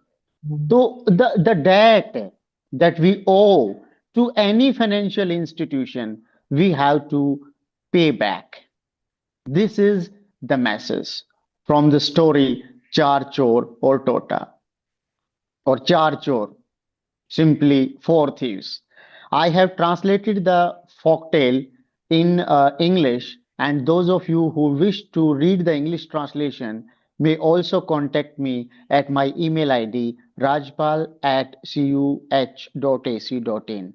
And with this message, I am done with my talk, and I would be very happy if you can ask certain questions. And apologies in advance to narrate the story through the lender, Dr. Virendra Palji, Registrar, as a fictional character. Sir, kindly forgive me. It was only to make it interesting, and that's what came to my mind immediately. So, because you had stayed back to give me a patient listening. I thank you all, and I thank you especially convener Dr. Anuradha ji, Seema Sehgal ji, organizing secretary Dr. Anchal ji, and the co-convener Monica Dhillon madam. Thank you, ma'am. Thank you all. Thank you, researchers. I wish you all the best for your future academic endeavors. Stay in touch and do participating in such kind of activities. Thank you.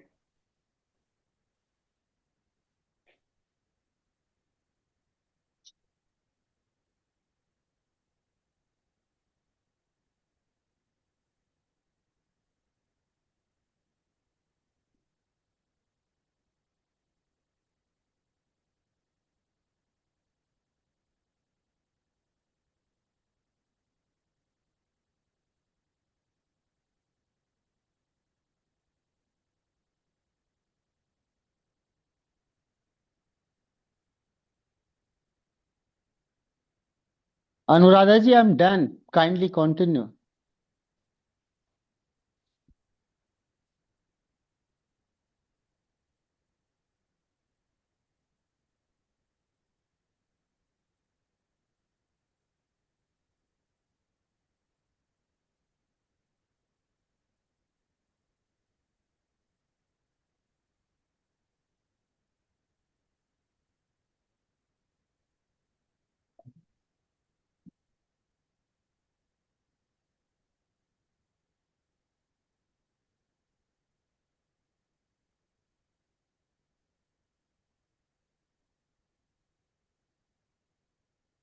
Any questions, please?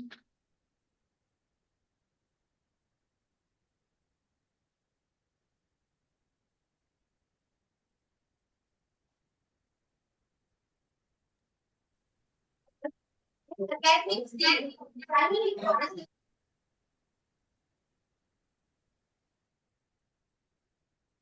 Can we relate post-truth with oral narratives? Uh, Post-truth as such doesn't exist a word in my mind, though it has been added to English dictionary. And oral tradition is much more rich than the post-truth. This is a kind of academic question which is not meant to be dealt in Indian knowledge systems. Because the whole propaganda, our theory, postmodernism, post-structuralism, and post-truth is to seek the essential roots that we are deeply indebted into. I hope I am less clear, so I will try to be more clear if you ask a counter question. मेरे विचार में post truth जैसा कोई word exist नहीं करता। अगर हम हर एक चीज को इतना डीकंस्ट्रक्ट करेंगे, डीकंस्ट्रक्शन की अगर हम बात करते हैं और हर चीज को अगर शब्दों के साथ खेलते जाएंगे, तो शब्द एक दिन हमें फेल कर देंगे। हम पोस्ट ट्रूथ में कैसे रह रहे हैं? हमारी एक लिविंग आइडेंटिटी है, हमारी एक रियलिटी है। I am a speaker right now, I am delivering a plenary talk. Is it a post truth? You are attending it as a participant. Is it fictional? No, it's real. Of course, truth is multi-layered and truth is partial at times, but there does exist truth. And saying post-truth is going beyond simulacrum. Rajpal sir. Yeah. Yeah, he's also speaking, sir. Now I invite Dr. Bhushan sir to enlighten us with his words of wisdom. Over to you, sir. Ravi Bhush, Yes, sir. good afternoon, sir. Over to you. Good afternoon, sir. Good afternoon. Sir, we are And really sorry. If before you are inside, we want to introduce you to the speakers. So kindly just give us 1 more minute. Sure, ma'am. Sorry, participants, there was some technical glitch. So now it is my profound privilege to introduce our speaker, Dr. Ravi Bhushan. Dr. Ravi Bhushan is an esteemed professor of English at Bhagat Phul Singh Mahila Vishwavidyalaya, Sonipat. He is a prominent academician with significant experience in English language and oral literature. Dr. Bhushan has authored a reference book on William Golding and co-edited 2 books. क्या करोगे इसका? इतनी देर तो रुक। He is also a frequent reviewer, discussant, and on session chair for several professional organizations. As a matter of fact, his research fervor and academic zeal primarily focuses on cognitive semantics, communication theories, and comparative literature. He has also co-translated a book on languages of Haryana titled भारतीय भाषा लोक सर्वेक्षण हरियाणा की भाषाएं. Additionally, his year of experience in teaching and his inborn zeal to educate have revamped his students' life. The outstanding educational and research achievements of Dr. Bhushan are too many recount. Now I invite you, sir, to enlighten us with your words of wisdom. Over to you, sir. Thank you so much, ma'am. Dr. Anuradha and the entire team, because I'm not aware of names of everybody, but I'm humbled with your words, and so nice of you that I've been presented as one of the persons who is interested in knowing language and literature to its core. Having said it, since today's conference basically primarily it focuses on you can say how language and literature in its pristine form plays a role as far as understanding of life is concerned. I'm going to focus on few things which may interest you, or where you may have some queries or questions, or you may have an insight to add to my existing knowledge. So with these words, I, start by quoting Julian Jaynes. And in his book, The Origin of Consciousness in the Breakdown of the Bicameral Mind, I'm repeating, Julian Jaynes, in his book, The Origin of Consciousness in the Breakdown of the Bicameral Mind, he says that oral culture, that pre-literate culture, I'm referring to the pre-literate culture as the oral culture. Brain was strongly bicameral. That means human brain, which is one of the most important organs of body as far as functions of body are concerned. Jane says that oral brain was strongly bicameral. By bicameral, I mean to say there are two sections of the brain which helps a person to understand the functions of life, particularly the linguistic functions of life. Says that right hemisphere producing uncontrollable voices. Two hemispheres in the human brain, right hemisphere and the left hemisphere.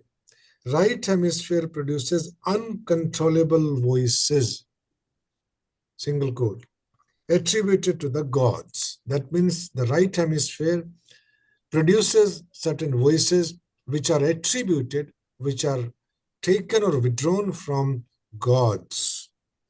Left hemisphere processed into speech. That means what comes in the right hemisphere from the god's mouth or from the god's heart is processed by the left hemisphere. That means human brain, two sections, right hemisphere, left hemisphere. Right hemisphere accepts voices of God, and left hemisphere processes it for human beings and transcends it further. Now, you may agree or disagree with this kind of thesis, with this kind of proposition. If you believe in God, that means it emanates from gods and then carried further through human beings. Now, this kind of a proposition by Julian Jaynes in this book, it's a book which was written in 1979. But when human brain, right hemisphere, left hemisphere, and there is a transaction between right and left, right accepts from gods and left processes it and takes it to the human beings. Now, in today's times, you may agree or disagree, you may believe or you may not believe, but this is how language and orality is understood. And it has to be understood that way only. That means, in fact, in Walter Ong, another American linguist and a theoretician, Walter Ong, he says this bicamerality of human mind, that means two sections of human mind, is orality. So orality, आप देखिए orality को ये मान सकते हैं कि oral कुछ मौखिक है जो लिखा नहीं जाता है. It is something opposite to writing, but that's a very simplified understanding of orality. Walter Ong कहता है कि ये जो Julian Jaynes ने जो proposition दिया, that God's voice and like God's part and the human being's part. This is how orality has been understood. The purest form of human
अच्छा मेरे ऑफ है ऑन है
लाइक चेक करना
Dear participants, dear participants, we regret to say that our Ravi Bhushan sir has lost his internet connection and he joined us in a while.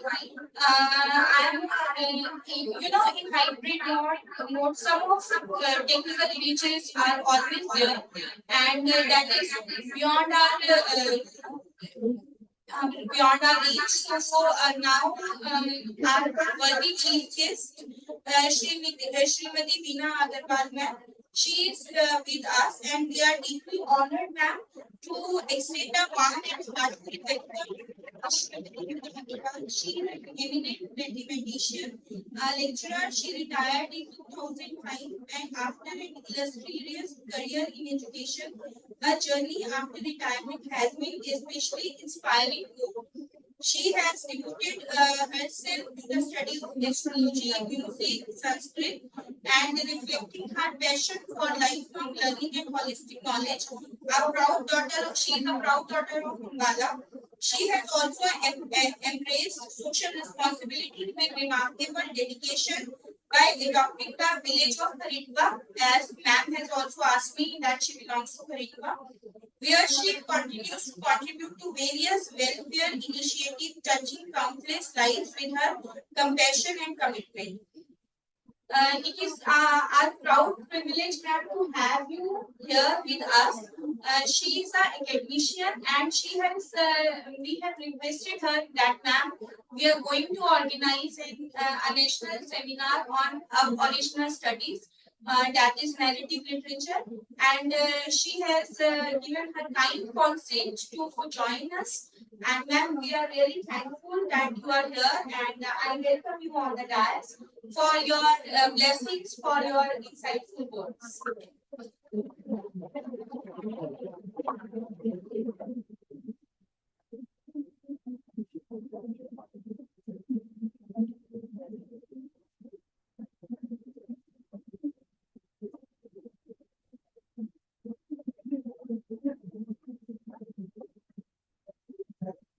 So मैं thanks करना चाहूंगी जिन्होंने आज यहाँ मुझे इनवाइट करके 20 साल पीछे की जिंदगी दोबारा याद दिला दी।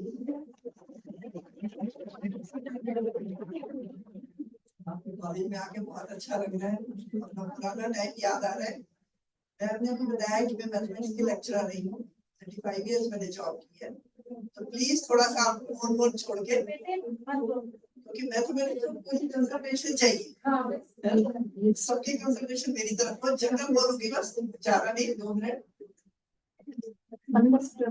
यहाँ तक मुझे टॉपिक की समझ आई है, जैसे मेरे लिए ये टॉपिक नया है, मैं भी आज सीख रही हूँ उसको। जहाँ तक मुझे समझ आई है, मेरा ख्याल है कि इसमें हमें अपनी पुरानी संस्कृति, पुरानी विरासत, उसको जीवित रखना है और उसको आगे लेके जाना। उस टाइम पहले तक ये था कि किसी भी चीज को, किसी देश को अगर उन्नति करनी है, किसी परिवार को उन्नति करनी है, तो उसके लिए 3 लोग रिस्पॉन्सिबल होते हैं, माँ, बाप और टीचर। लेकिन आज की डेट में माँ बाप के हाथ खड़े हो चुके, वो बच्चों को संस्कार नहीं दे पाते। सिर्फ उन परिवारों में है जहाँ बुजुर्ग बैठे, वहां फिर भी थोड़े संस्कार है, अदरवाइज जो अकेले माँ बाप है वो बच्चों को संस्कार नहीं देते। तो ये रिस्पॉन्सिबिलिटी 100% किस पे आ गई, टीचर्स पे या एजुकेशन पे। तभी इस टॉपिक को यहाँ कॉलेज में डिस्कस करने की जरूरत है। ये तो संस्कार तो परिवार में अपने आप ही आ जाते हैं। हमारे हरियाणा में कहते हैं कि माँ जब ससुर को दूध देने जाती है, पर्दा निकाल के, तो बच्चे आगे आगे चलते हैं, तो पूछते हैं इसको क्यों ले जा रही है, बुद्धि इसको सिखाना है, इसी से सीखेगा।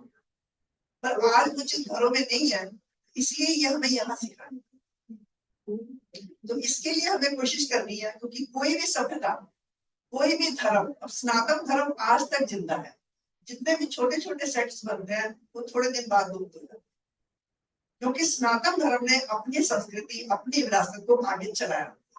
हमारे कस्टम्स, हमारे रीति रिवाज उसी तरह से चल रहे, वही हमें अपने बच्चों को सिखाते हैं ताकि वो उस धर्म को आगे लेके जा सके। जहां तक मैडम ने बताया कि मैं एस्ट्रोलॉजी पढ़ रही हूँ, उस चीज को पढ़ने से, क्योंकि मैथमेटिक्स और एस्ट्रोलॉजी काफी आपस में हिसाब किताब मिलता जुलता है, तो एक शौक था कि जो शौक बचपन में नहीं पूरे कर पाई, म्यूजिक का था, बहुत शौक था म्यूजिक का, पर फादर कहते थे कि अगर म्यूजिक करने लगी तो मैथ्स नहीं करेगी।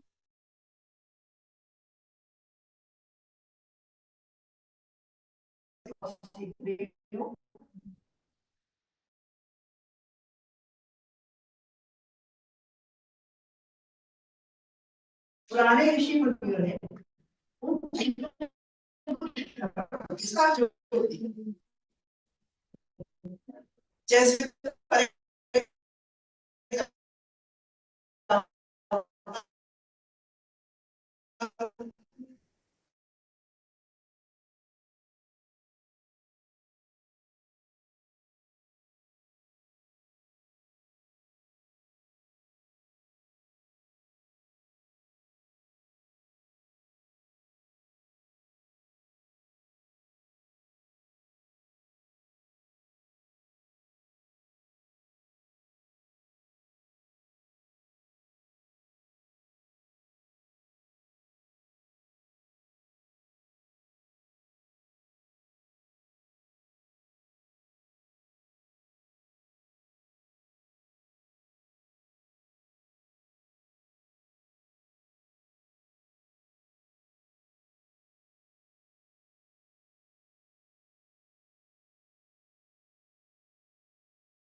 बच्चे अपने आप बढ़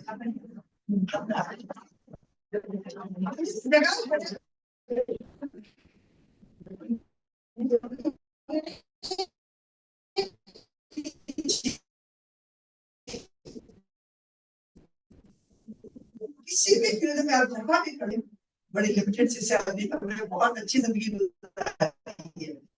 कभी सोचा नहीं था कि आज भगवान इस लेवल तक, सिर्फ यही करनी है कि 30 साल बच्चों को बहुत मेहनत से पढ़ा, उनको बुक्स पे लेके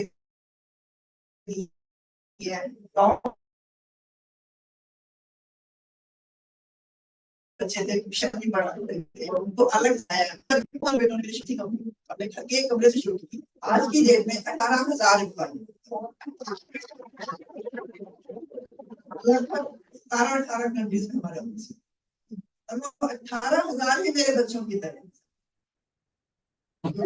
लेडीज है, तकरीबन मेरे से पूछती है कि मैडम आप अपने बच्चे कैसे पाले। दोनों भाई इतनी एक दूसरे की इज्जत करते हैं।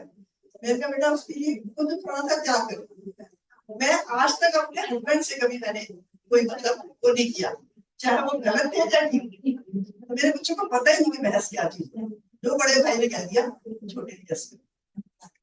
और आज की लड़कियां नहीं ऐसा करना, जो खुद कहती है कि मैडम हम तो नहीं ऐसा करना। तो बच्चों के अंदर संस्कार लाने के लिए पहले माँ बाप को थोड़ा सा जागरूक, अगर आप चाहते हैं कि नहीं देंगे टीवी नहीं देखे तो पहले माओ को जागरूक करना पड़ेगा ना। तो इसीलिए बस यही बताना है मेरे को कि आप जहाँ भी जो भी ड्यूटीज कर रही है उसको ईमानदारी से करो और अपने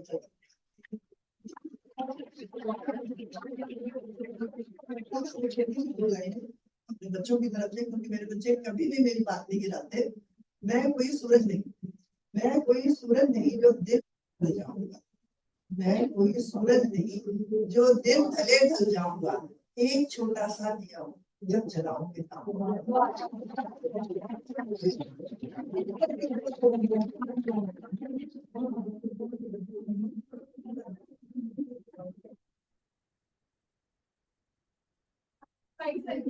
on stage for his feedback and for his insights on the topic.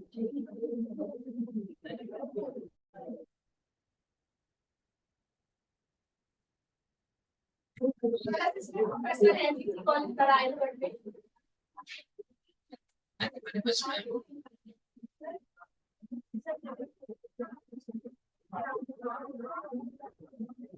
और मैं बहुत प्राउडली आपको बताना चाह रही हूँ कि हमने डिपार्टमेंट में जितने भी सेमिनार किए हैं सारे सर की गाइडेंस में किए हैं और वो सर हमें हमेशा हमें गाइड करते हैं चाहे कोई पब्लिकेशन हो या चाहे सेमिनार हो। Thank you sir. Ravi Bhushan sir has joined us again, and we request sir kindly you can start your session.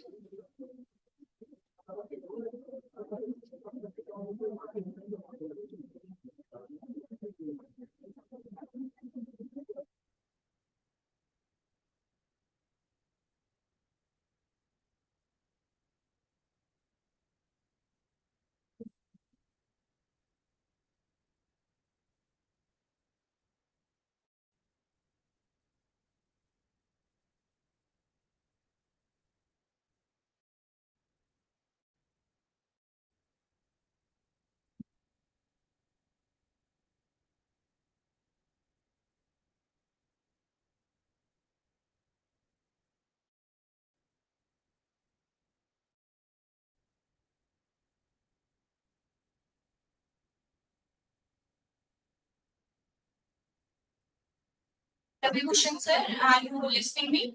Am I audible to you?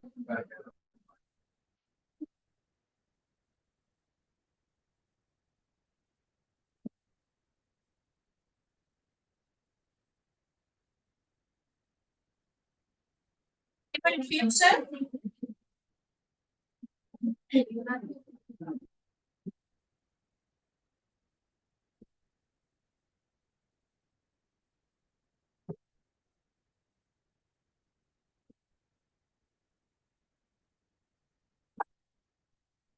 Okay. I think that sir is not able to join us. So I request Sanjeev sir from Government College Narayangarh to enlighten us with his kind words. And I'm sorry, sir, to interrupt you before, but actually, sir has thought that I'm waiting for the meeting. So, a huge round of applause for Sanjeev.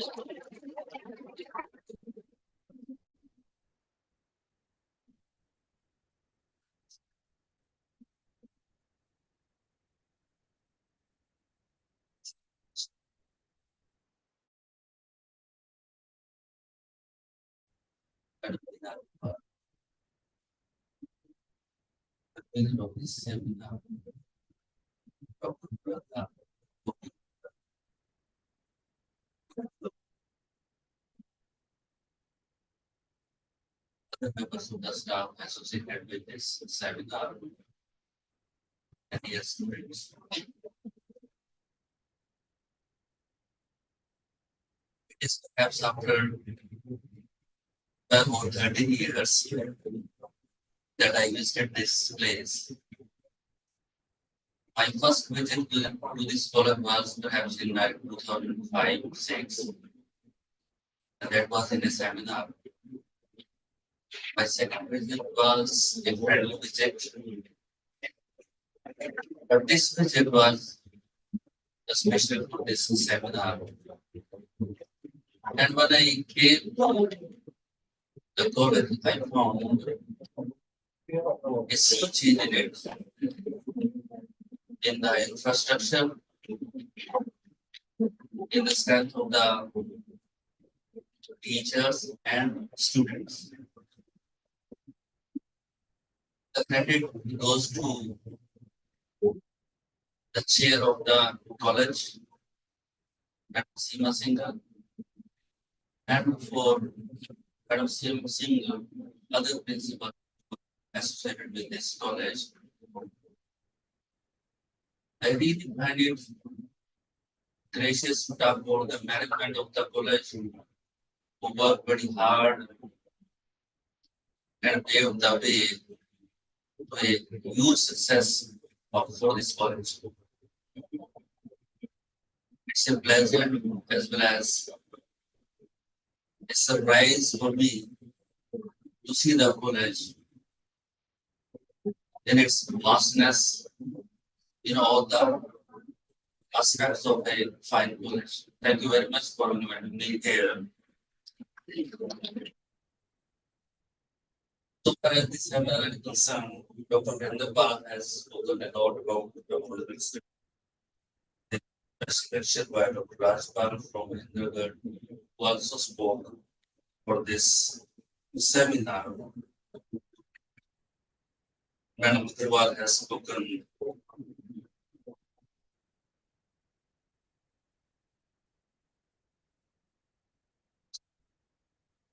And I hope such events will keep on happening in this college for the betterment of the students as well as the staff. Thank you very much.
How much?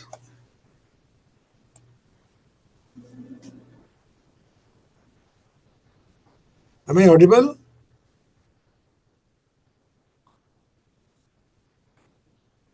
Yes, sir.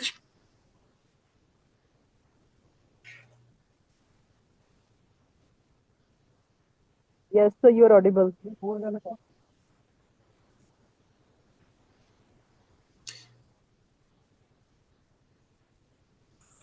Am I audible? Yes, sir, you are Yes, audible. sir. Yes, sir, you're audible.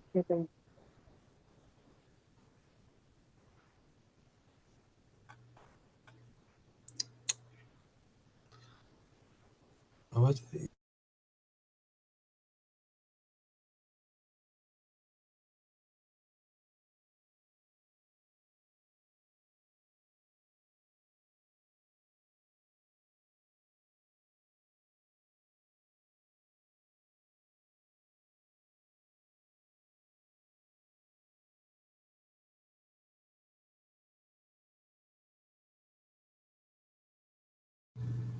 फिर आप उनको यही दे दो, नहीं हो रहा कि time बता दो।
फोन आप पर रखना अभी। Am I audible? Avash? Yes, sir, you are. Yes, sir, you're audible. I'm extremely sorry. I'm so sorry for this kind of a mismatch and this kind of a problem. Technology didn't help me, but anyhow, I asked my friend to connect me somehow. I got connected. I'll say a few things in couple of minutes so that things get transpired and you may understand. I think I started with Thoughtful contributions and enthusiastic engagement.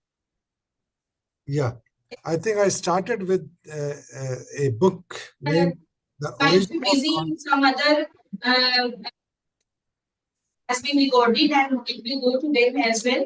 Dr. Jasprit, who has handled everything, the tea, the food you will get from that. A special thanks to Dr. Jasprit, Mrs. Renu. Since many days, they have decided all the menu. Dr. Nisha ma'am, Mrs. Rajni ma'am, who have been a great support in technical aspect. They have done everything on their own. Then Sweetie, Dhananjay Kumar, Manju ma'am, Kaushal ma'am. At the last moment, if I have asked something to provide, they have provided me. And I'm really thankful to each and everyone. Maybe I have missed some names, but kindly ignore those. My friends, my Dee, Anita Dee, Shelly ma'am, Lalita ma'am, Madhu ma'am, you have been here since morning. I'm so thankful to you for coming. In conclusion, I express my heartfelt gratitude to each one present here. May the knowledge shared today inspire us to reach beyond our grasp and may it guide us on our continued journey of learning, discovery, and achievement. Ladies and gentlemen, once again, thank you. Thank you, dear students who have been sitting here for all your gracious presence, participation, and support in making this seminar a memorable and illuminating experience. I see Ravi Bhushan sir on the screen. Sir, are you ready to present your thoughts? yes, ma'am. You are I'm ready. ready. Love If to listen. permitted to, I can share my thoughts within 5 to 10 minutes. Okay, so I'm sorry, sir. Thanks has been already given, but we will due to some technical glitches. There are. We would like to listen to you, sir, for 15 to 20 minutes. Sure, Thank ma'am. you. Sure. Thank you so much. And indeed, I apologize for whatever has happened because of technology. But anyhow, I should have been there as part of the seminar, but somehow I couldn't be. Anyhow, I think I started with a book, The Origin of Consciousness in the Breakdown of the Bicameral Mind.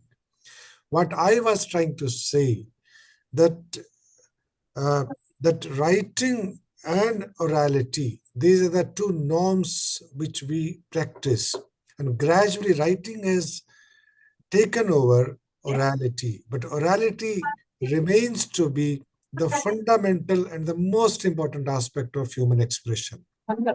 So when Julian Jaynes, when he was expressing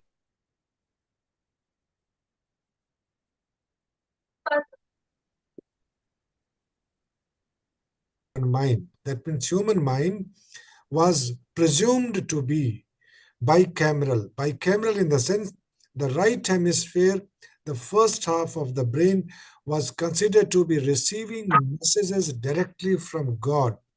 And the second half of the brain was somewhere processing it into speech. That means thought, the idea, the you can say premature kind of idea was received from the God. It was processed and was expressed to the public in the form of speech. Now, this kind of supposition to the functioning of human brain, as far as human expression is concerned, I think it is very, very fundamental when you understand writing and orality as two forms of human expression. In modernity, writing has taken over orality in every sense of the term, But I think it is my belief and belief of scholars like James. It says that orality remains the most fundamental, the most pure form of human expression.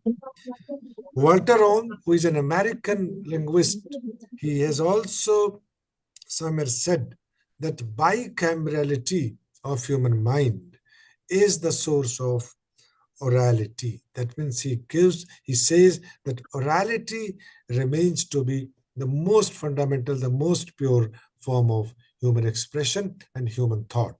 I think that's number one. Second, somewhere I wanted to say that as far as we people from literature are concerned, and in general, when public is concerned, theater and drama are the two forms of human expression. Now, somewhere while teaching or while understanding, somewhere it has to be understood very clearly that theater is one aspect and drama is one aspect of orality. Now, when I say theater and drama, they are not synonyms. They are synonymously used, but they are to be understood in the right perspective. Theater refers to performer-audience transaction. That means there is a transaction between the performer and the audience. The roles of performers and the audience are not very clearly and rigidly defined. Many a times, performer becomes the audience. Many a times, audience becomes the performer. Right? So there is no very clear distinction between performer audience kind of thing. That means there's a production and communication of meaning in this transaction of performer and audience. Whereas drama is considered to be a mode of fiction. It's a mode of fiction and it is represented on the stage, right? So theatrical canon or theatrical works, it refers to events happening between and among the performers and spectators. That means events happening between and among the performers and spectators. No very rigid and clear distinction between the role of the performer and the spectator, right? Whereas dramatic representation or dramatic form of literature, it refers to represented fiction, right? I think what I'm trying to say, that theater and drama are not to be mixed when we talk or when we teach orality in the context of theater and drama. Now, I would also like to refer to Bloomfield's, who is an American linguist, Bloomfield's book, Language. He wrote a book, Language, in 1933, Bloomfield.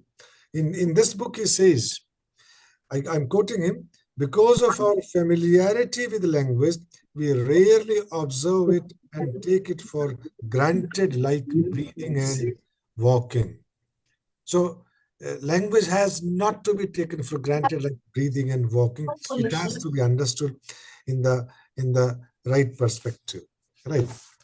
And two more things which I wish to say. The process of becoming and the process of being. When we understand language and we understand the transactional form of language, is it oral or it's written, these two words become important. One is the process of becoming and the process of being. That means oral culture or orality as such focuses and refers to the world of becoming, right?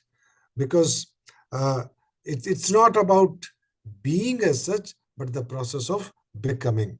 So being and becoming, they also become important, and more importantly, becoming, when we talk of orality versus writing as modes of expression, right?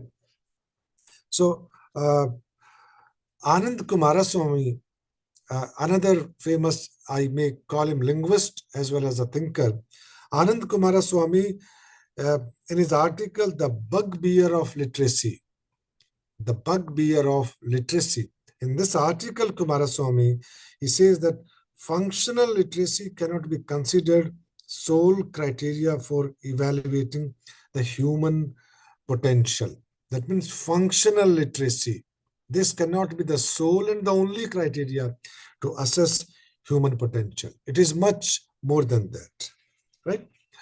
One more writer who may be of interest to you, he has also given some thoughts on orality and writing. Bhalchandra Nemade. He had been a professor of English at Mumbai University, but Bhalchandra Nemade, he wrote a beautiful book, and the name of the book is Nativism. Hindi में कहें तो देसीवाद, ये किताब का नाम है, Bhalchandra Nemade. He writes in the book, for centuries we have been accustomed to literature primarily as an oral manifestation of language. That means culture has been a manifestation of language, and our rural literature has meant only the spoken word. Somewhere he was talking about the spoken and the written, and somewhere he said that we have been accustomed to literature as an oral manifestation of language. No language is primitive in any sense, and the spoken norm is not in any sense underdeveloped. That means while entering into a debate of speaking versus writing, he was advocating more for the orality, the oral form, and the spoken form. I'm skipping Ferdinand Saussure. He was given a full discourse on this kind of a thing, but I would like to quote Levi-Strauss. Levi-Strauss, he has also focused on orality and the writing modes. He says, shift from oral to written forms could be called as shift from savage mind to the domesticated mind. Please understand this metaphorical connotation of Levi-Strauss, who is a famous linguist. He says, shift from oral to written forms. Gradually, we have shifted from orality to written forms. And this shift is something like a savage mind to a domesticated mind. So savage to domesticate. Domestication is not that as if we have become much better. No, domestication is kind of putting something under control, right?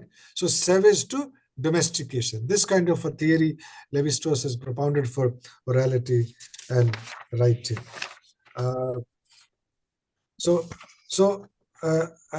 Just to conclude what I wanted to say, because there is no time and I've taken a lot of your time because of this technological mismatch, but I'm quoting few books and writers who could be of interest.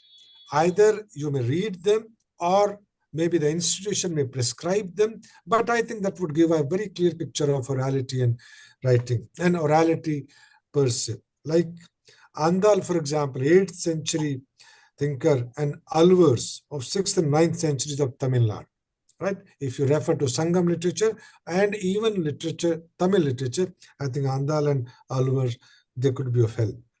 Like if you refer to Odia literature, I think Jadev or 12th century could be of great help.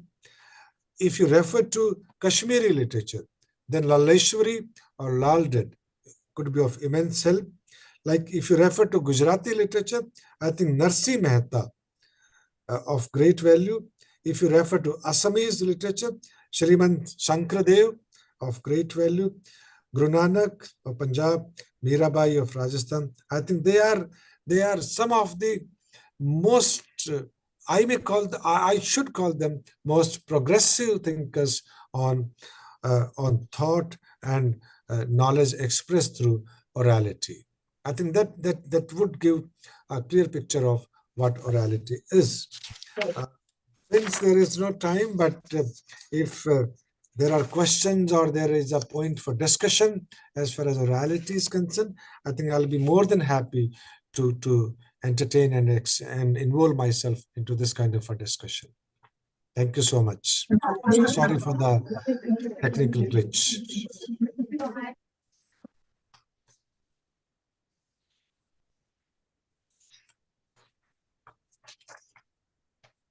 We can have some thoughts and questions. Insightful lecture. We are really proud of you that many problems at personal end, and I'm really thankful I'm thankful, ma'am, for to giving your me this office and opportunity. still you have joined us. That is really appreciable, and for your kind discussion, I'm really thankful to you and to all the participants as well. Now we are opening technical sessions. So I request the host to open the technical session and make Zoom breakout rooms. I request all the participants to join their breakout rooms given in their own session. Everything has been already scheduled and has been sent to your WhatsApp groups. So kindly open the technical session.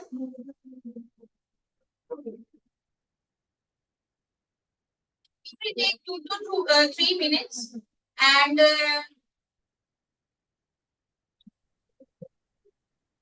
Isha ma'am, kindly switch off the camera now.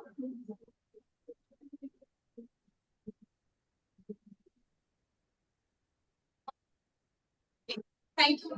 No, please don't switch off the voice. Breakout rooms बना दीजिए ICRT के organiser से हमारा humble अनुरोध है please make breakout rooms technical sessions are open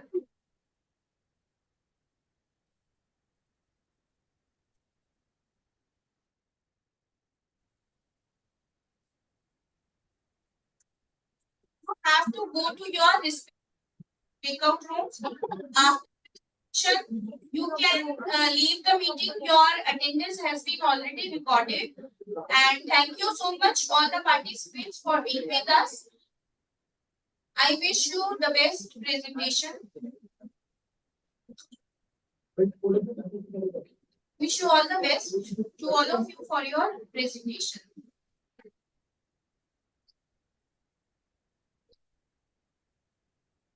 Breakout rooms बन गए. हाँ जी. Request all the participants to join their rooms.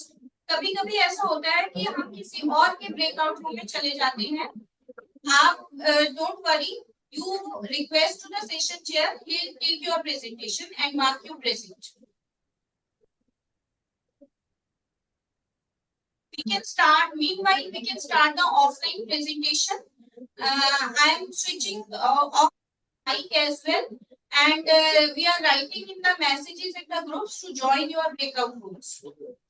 Isha ma'am, please switch off the mic.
Dear participant, look for the breakout room option on your screen. Click on it, select the technical session room from the list, then click join to enter the session. Thank you.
Can someone guide me how to join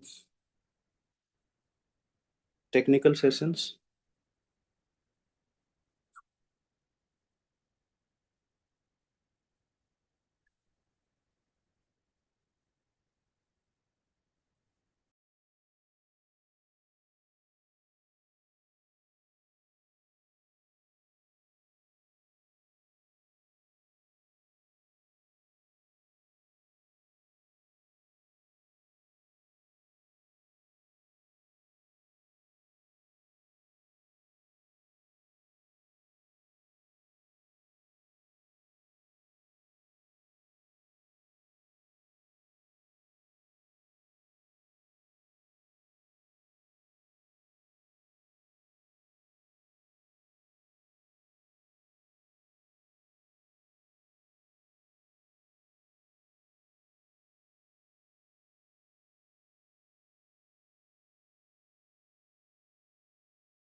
For this, I am applying for Laura Brown's insidious trauma, in which she says that trauma is created every day and it adds one upon another, and it is an act which is um, taken forward on daily basis, right?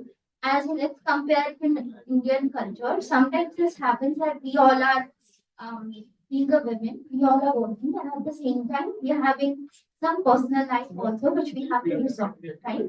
So same is happening with both the protagonists in the novel. One side there is Han Gang, on other side there is another protagonist in the Indian novel. She is also facing same type of problems. As we are moving forward with our personal things, they are also moving forward with their personal problems and at the same time the pressure which is created by the society. Let's take example of Yang Lee. She is one of the protagonists in Han Gang's third evening. She refuses to eat meat when she saw a dream that his father is cutting a dog and serving meat to everyone, right? So she was really feeling bad about the dog, and at the same time, she is feeling that the protagonist, she don't want to eat meat, but everyone in the house want her to eat meat as she belongs to a poor family, and she cannot refuse it. And she ends up in the hospital by saying that now I am a plant and I'm going to survive on the sunlight because I don't want to eat anything and you will not let me eat the vegetable. On the other hand, there is one another protagonist in the exquisite universe. She is one, she's half British and half Indian. And she's not staying in India, she's somewhere in the other country. And she is pregnant, and at the same time, she's writing a novel. Now, how we get to know that she is suffering with the problem and the stress at the same time, as she is telling she's writing a story, and at the same time, she is making that protagonist also pregnant as she is going through the same situation. So by this, we get to know that there are some similarities in the culture, and at the same time, there are some similar things which are happening in there. Although our cultures are totally different, India and Korea, we cannot match them, right? But at some ends, they are matching with each other. So this is all my paper all about. Thank you. Or you know, I don't have anybody that you should run with. It is living in.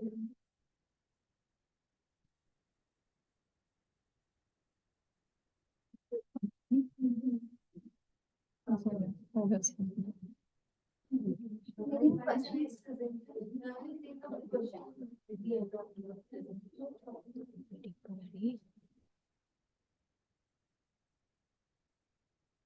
Thank you, Himanshi.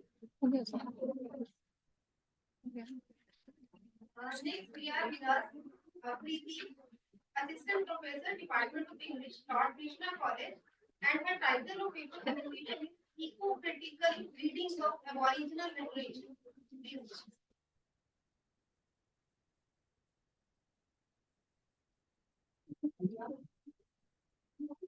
My name is Preeti, and I'm here to present the paper readings of Aboriginal literature. This research paper provides in-depth information demonstrating our indigenous storytelling traditions of framework. The author argues that while eco-information field has grown significantly since the 1990s, facing global environment crisis, it has only recently that have worked in ecological balance. At the core of the study is the idea that Aboriginal writings conceptualize land not as an object of the soul, but as a living, conscious entity that holds memory, ancestral presence, and spiritual. This contrasts sharply with Western anthropocentric thought, which separates environment. The paper examines how indigenous concepts such as century and holistic terms use the many of living Aboriginal cultures, embody a world view in which land, humans, non-humans, and spiritual forces from a continuous relational network. Models like lessons, right, and lessons farmer, circle illustrate on land activity shape human identity and community through intelligence and agency. A significant portion of the paper addresses the ecological devastation brought about by colonialization. Indigenous literature exposes how colonial activity, deforestation, mining, land, craft, and species destruction disrupted both the physical environment and the indigenous cultural life. Writers like Cordero and Thomas Hill link the trauma of land loss, cultural dislocation, farming environmental degradation, and the deliberate tool of colonial dominance. Through their works, Aboriginal writers reclaim ecological sovereignty, asserting that environmental justice is from cultural survival and political resistance. The study also emphasizes the importance of indigenous eco-spirituality and cosmology.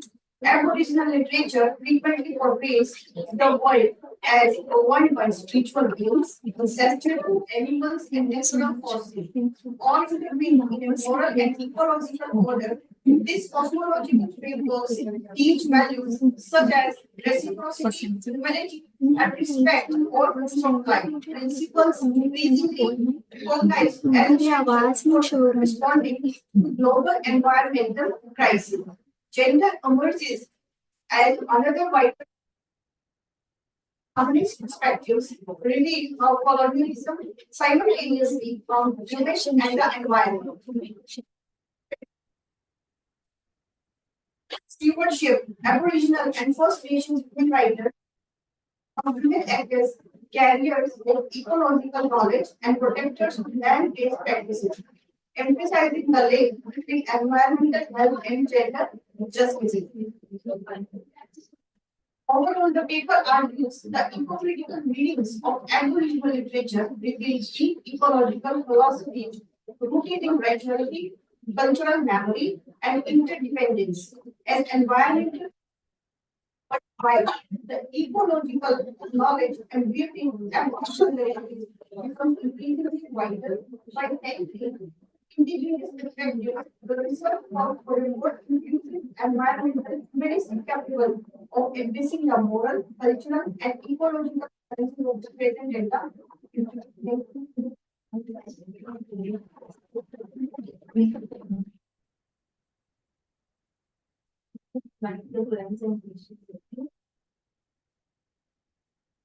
I request online participants, please be sitting here. After that, we'll be having a certificate distribution ceremony. Thank you, ma'am. Our next paper presenter is Dr. Shelly Manan, Assistant Professor for his novel prose and literary forms, the changing aesthetic of Indian writing in English. Thank you so much, ma'am. Respected dignitaries on the dais, fellow participants.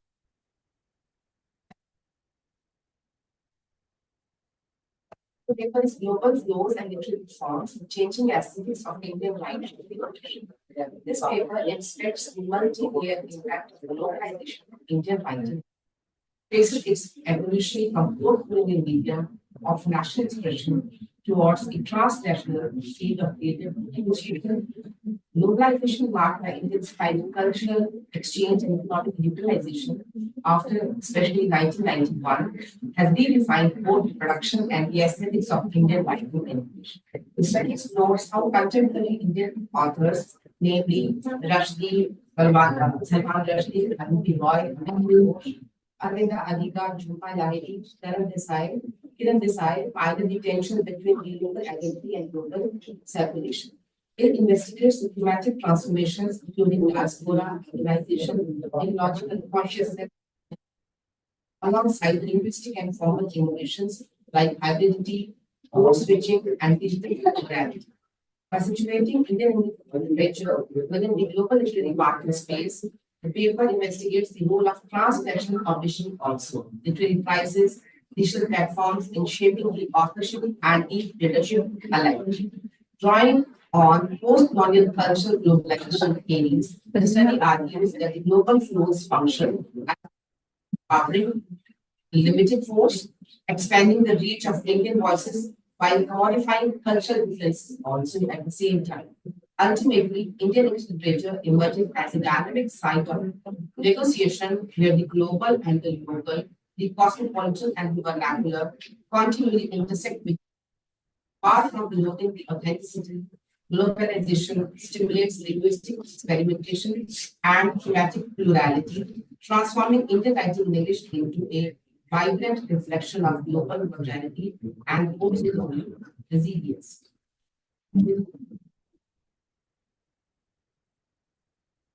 Recently, digital age has added a new dimension towards the global expansion of Indian literature. Smartphones, internet, e-books, online literary journals, and social media platforms have revolutionized the literary. It has not only amplified the scope of leadership, but has also made writers easily accessible for dialogue and analysis. International Japan, and effectively integrate digital ambition into their literary careers with an objective to widen their leadership and engagement with safety. Interestingly, the global flows facilitates the digital future. We cannot deny the rift between English and regional languages literature. If Indian literature projects plurality and only one voices, then regional literature preserves nativity and legitimacy. However, the recent translation projects and bilingual writers are progressively striving hard to blur these set boundaries with the intention to make literary ecology more inclusive and holistic. Now, dive into the area of human transformation, which have circulated language. The canvas of writers becomes global, not merely as a backdrop, rather as a decisive force which ultimately shapes the personality of the characters, revealing their aspirations, anxieties, fears, ordeals, with place surrounding self and mind. Ecological degradation, displacement, and development are interwoven in the field of globalization. Aruki law and Boris Watkins not only tears apart the caste and gender hierarchies, but also awakens the readers about ecological violence caused by unfettered industrialization. Further, she had the distinction of writing 6 path-breaking essays on various social, economic, political issues collectively published as a book entitled as The Algebra of Representative Justice. She asserts identically what is known as the 21st century vernacular as a writer and theorist, like it so far read. Linguistic novelty, perhaps the most appealing agency of Indian writing in English. Salman Rushdie's Midnight Children was perhaps the first literary work which initiated the utilization of language by enthusiastically embedding Hindu and Urdu phrases into the texture of the language, that is English. Arundhati Roy has proved herself as a skilled wordsmith, marked her originality. I quote, her face was pale and as wrinkled as a obese thumb from being in water for too long. I quote. While perusing Chetan Bhagat's popular novels, readers encounter the language which is fashioned in spoken language of the new middle class of India, exhibiting a blend of Hindi slang, text messages, abbreviations, sprinkled with popular touch. The deviation from mass market fiction not only ensures wider appeal, but also announces a decisive shift from post-colonial literary English towards the popular English. Finally, Indian writing in English has carved a niche for itself worldwide and has found its inclusion in the academic syllabi around the globe. In the light of the present study, one can clearly see that the history of Indian English literature has been turbulent, thriving, and ever expanding. The journey reveals building between amplification and restraint, enlargement and limitation, empowerment and exploitation, autonomy and dependence. Globalization does not merely present an extended source in monopoly literature, but a lived state that expresses life in the in general and in the global world in particular. To pull all the threads together, the impact of global flows of Indian English literature is overwhelmingly ambivalent and the Indian writer skillfully stands at the intersection and participates in global culture and parallelly its size, its standards, and its present form denotes itself not only as a alive archive of global growth, but also as a junction where the global and the local, the market and the border, multicultural and the native, the cosmopolitan and the vernacular, fluidity and identity frequently clash and combine with each other. The global flows have neither removed the local nor swamped the national.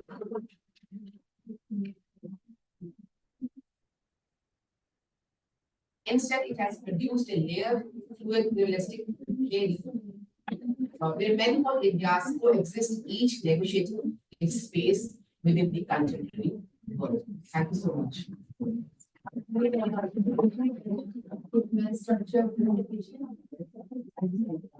Thank you, ma'am. Our next paper presenter is Dr. Neena, Assistant Professor M.D.S.D. College, Ambala City. The title of presentation is मौखिक परंपराएं और भाषाई पहचान।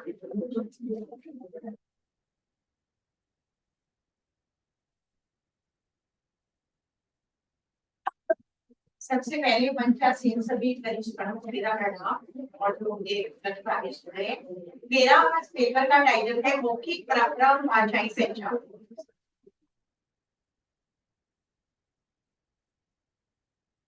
जैसा कि हम सब जानते हैं, मानव की सभ्यता और संस्कृति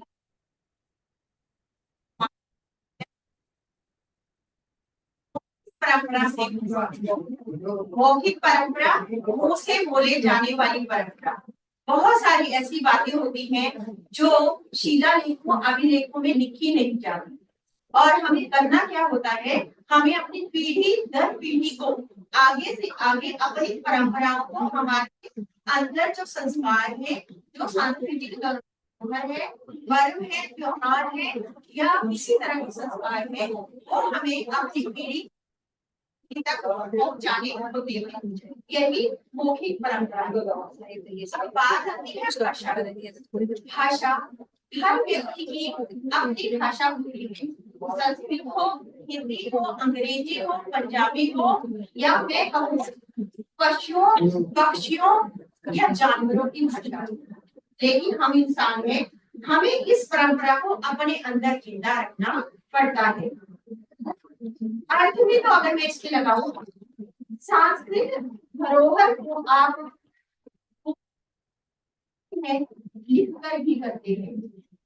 सांस्कृतिक धरोहर को ही अगर मैं और आगे ले जाना चाहूँ, तो इसके अंदर हमारा गीत, संगीत, हमारे पर्व, हमारे संस्कार, हमारी बातें, हमारे रोजमर्रा, अगर मैं गांव की भाषा से ही उठाऊं, ये भी समझ में आए, ये भी आप लोगों को समझना है कि बिटोड़े से क्या निकलते हैं, क्या है, एक जन सामान्य का मुहावरा, गांव की भाषा से उठाया हुआ मुहावरा है।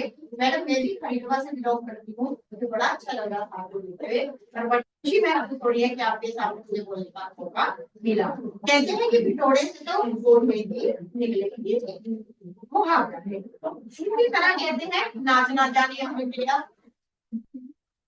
कहाँ से, हमारी भाषा से बाद में लिखे गए और हम इनको पढ़ रहे हैं। इसी तरह अगर हम संगीत के पर्वों में, त्योहारों में या अपने घर के विवाहों में लेकर इसको जाए, जैसे गाँव से निकला, अगर मैं गाँव की तरफ जाऊं, बेटी पूछे बाबू से ओ बाबा, बेटी पूछे बाबू से ओ बाबा, मैं किसमिस देखकर जाऊं रंगीले आओ करे बातों में।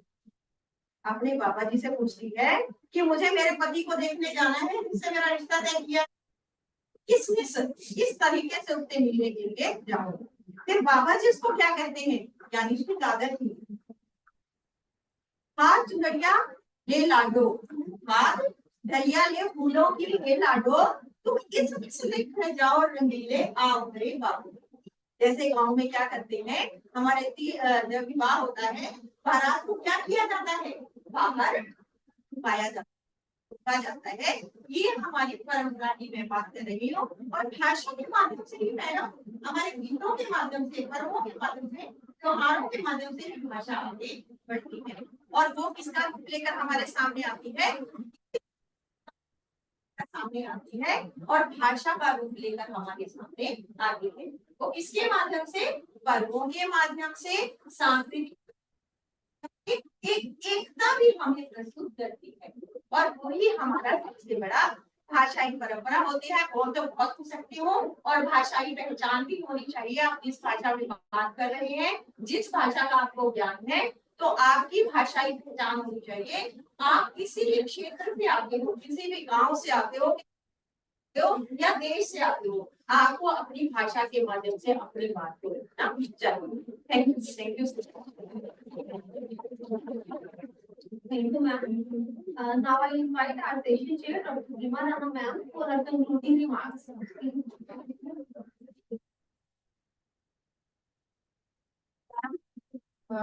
All the papers were very good. And these ideas are crucial in a time when issues of cultural survival, land disposition, environmental justice, and decolonization are gaining heightened global attention. Each presenter was good, and I now invite queries, if any. Any questions from anybody, if you want to ask from the presenters? Thank you to all of you for your insightful and thought-provoking papers, and to the audience, students, for your active participation and your patience. The session has highlighted how Aboriginal narratives affirm identity, reclaim history, and protect the bond between humans and the land. These discussions are not just scholarly, they hold deep significance for cultural justice and global sustainability. So thank you all. With this, I conclude the session, and I appreciate everybody's effort and valuable contributions. Thank you so much.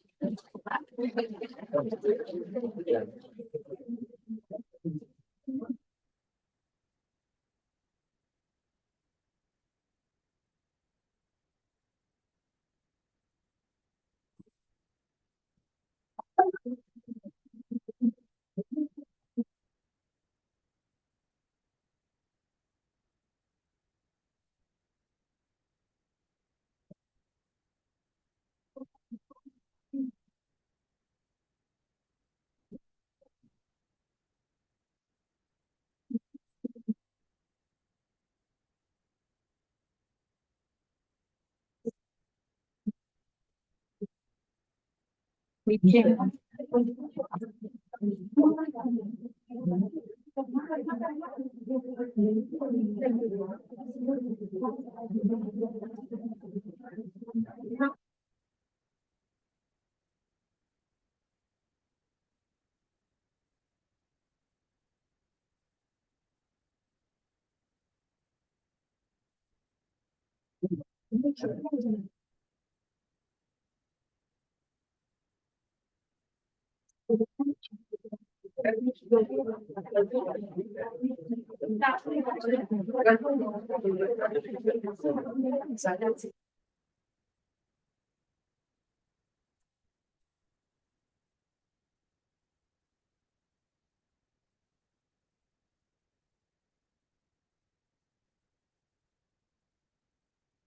I request all the students to kindly take your chair.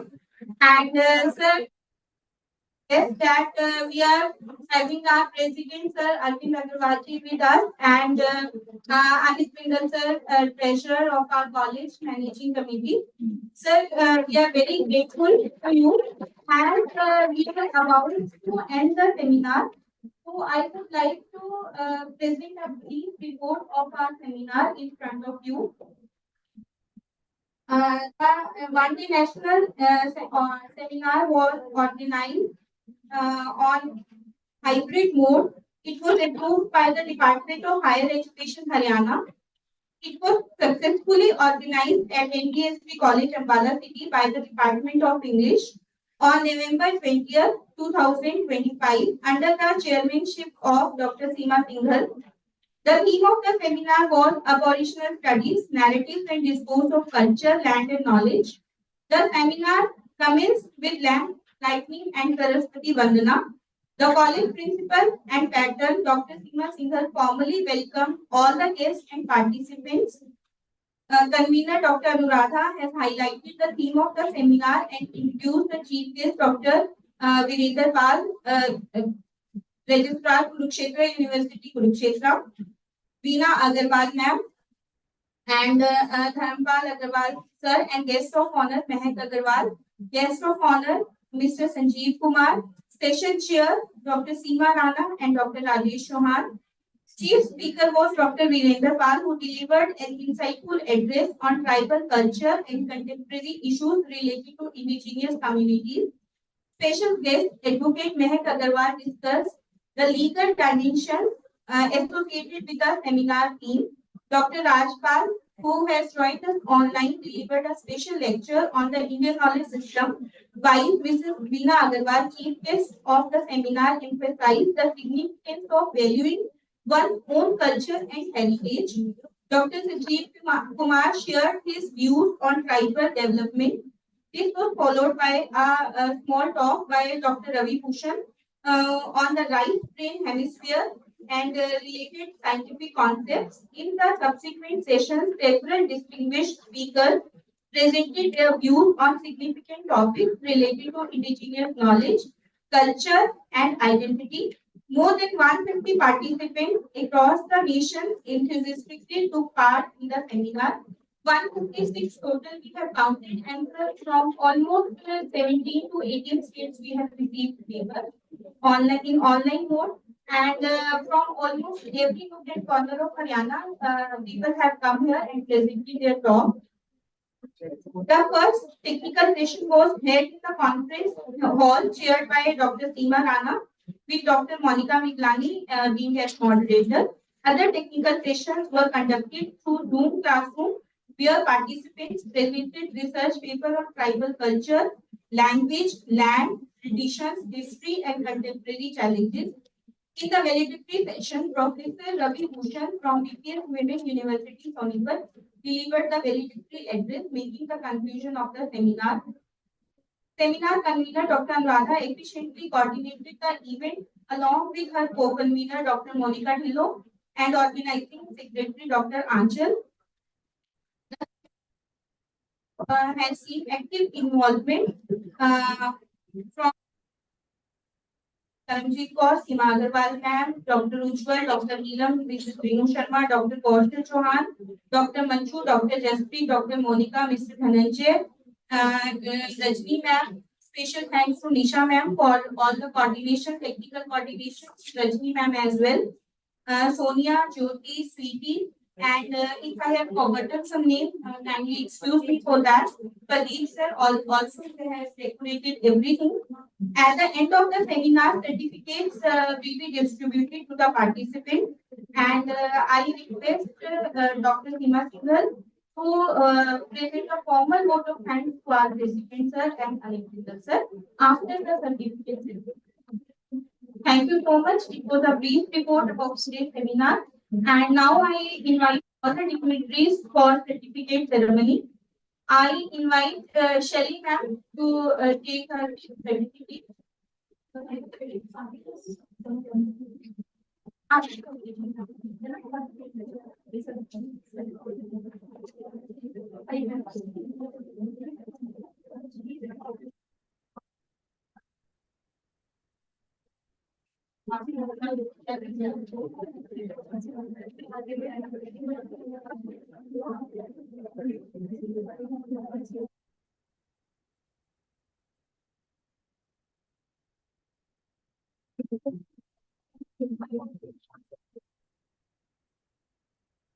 I request our President sir, Anil sir, Nishu ma'am, Karanjit ma'am, Seema Agarwal ma'am to come over here. Shall take her certificate of presentation.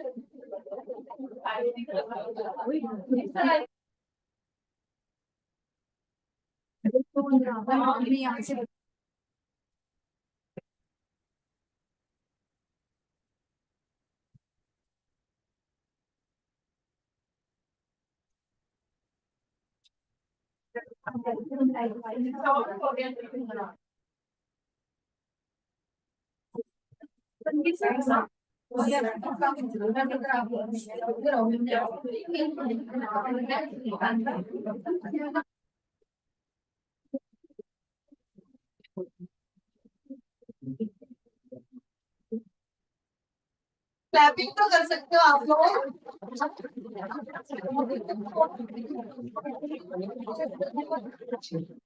I invite Himanshi Sharma for her certificate.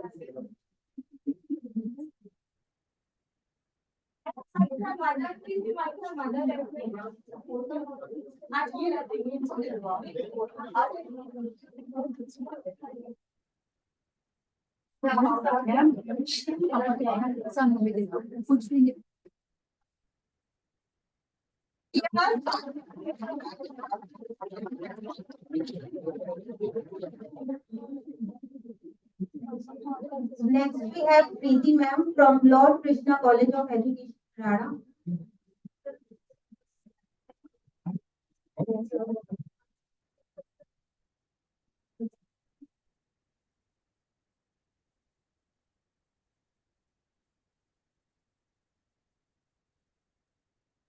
Next, we have Mr. Pushpendra, Research Scholar from CCSU Meerut.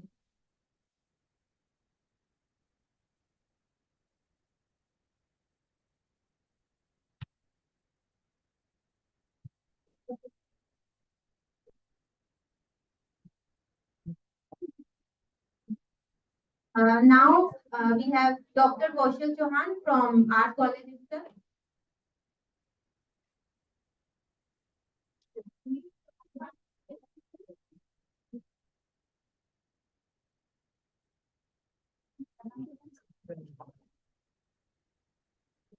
Next, we have Dr. Assistant Professor, Department.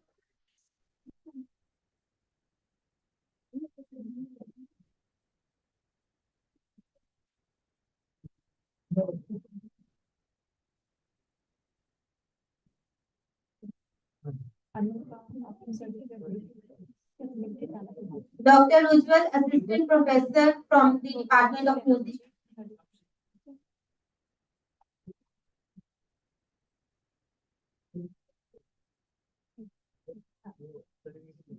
Madhu Bala, Assistant Professor, SHN College.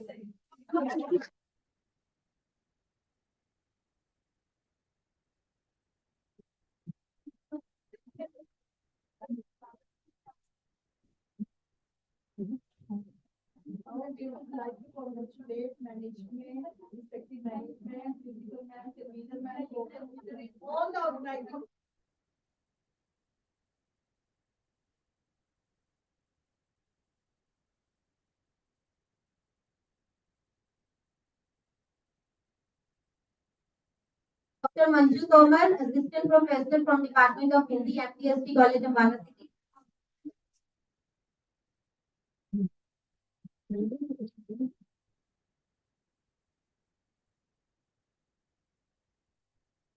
Dr. Jasprit Kaur, Department of Physical Education from M.D.S.D College, Ambala City.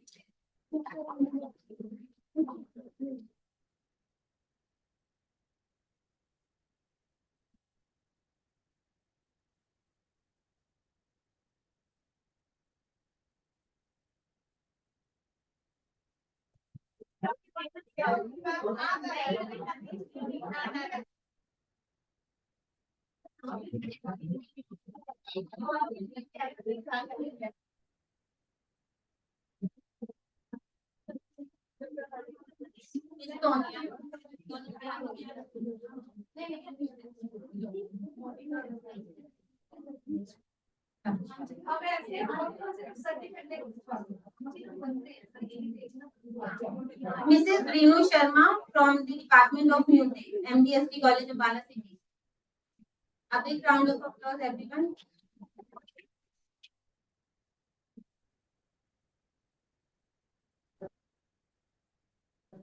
Mrs. Jyoti from the Department of DHE, Fashion and Textile Designing, M.D.S.D College, Ambala City.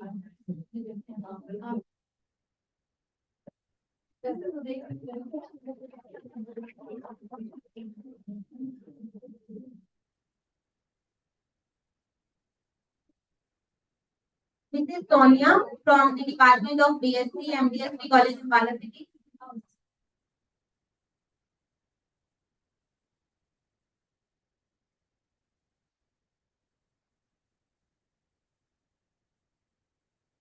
Dr. Anchal, M.D.S.D College, Ambala. Organizing Secretary,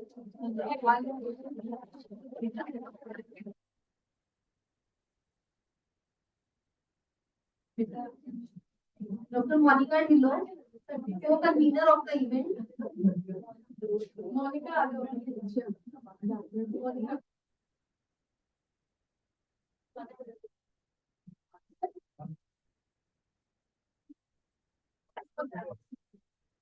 co-convener of the seminar.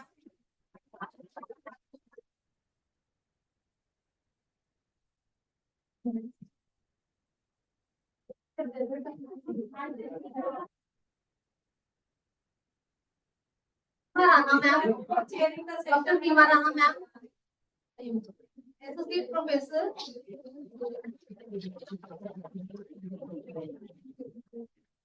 Sanjeev sir को भी आइए सबकी नाम certificate को आपको जाएगी sir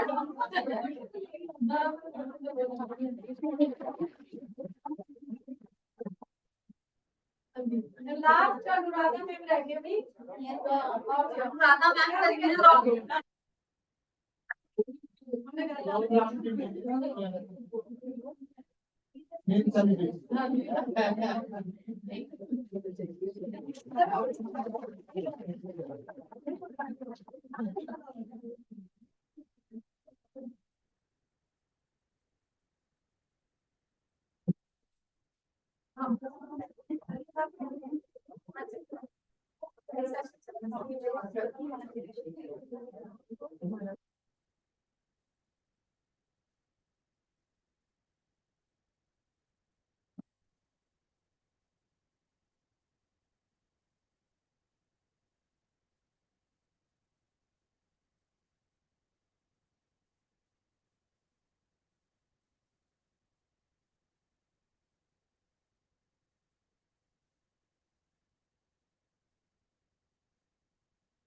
Thank you very much.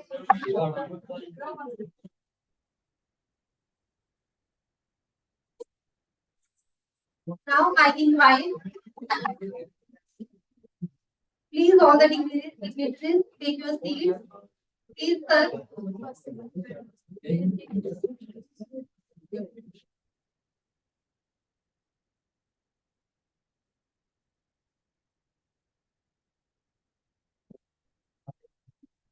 I invite Dr. Seema Singhal, Principal, M.D.S.D College, for word of thanks. Thank you, dear Monica.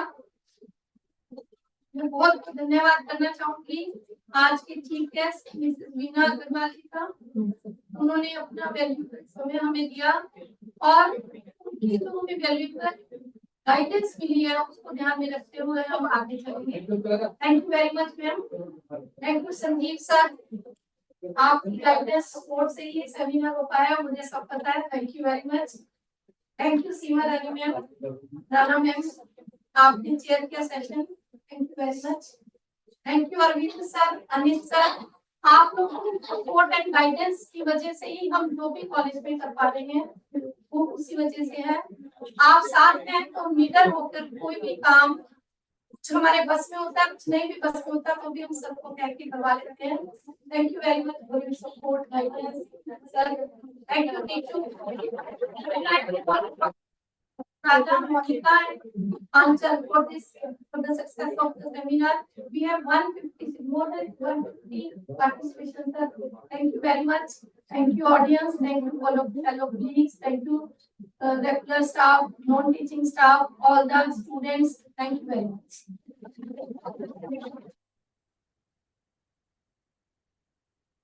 I request students to be sitting here. आपको cover देंगे ready ma'am, and all the fellow members, all the teachers and management members and principal ma'am. I request you to join this one lunch.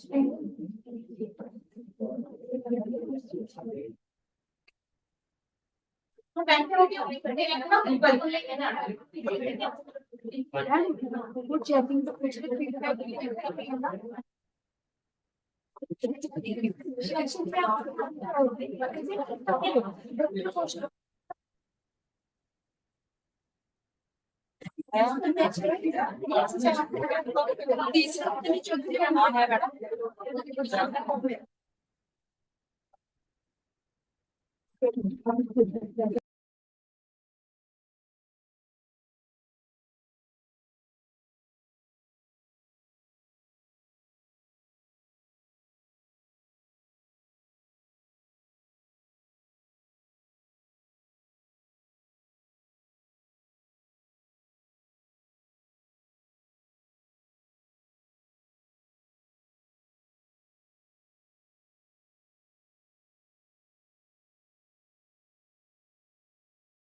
Bye.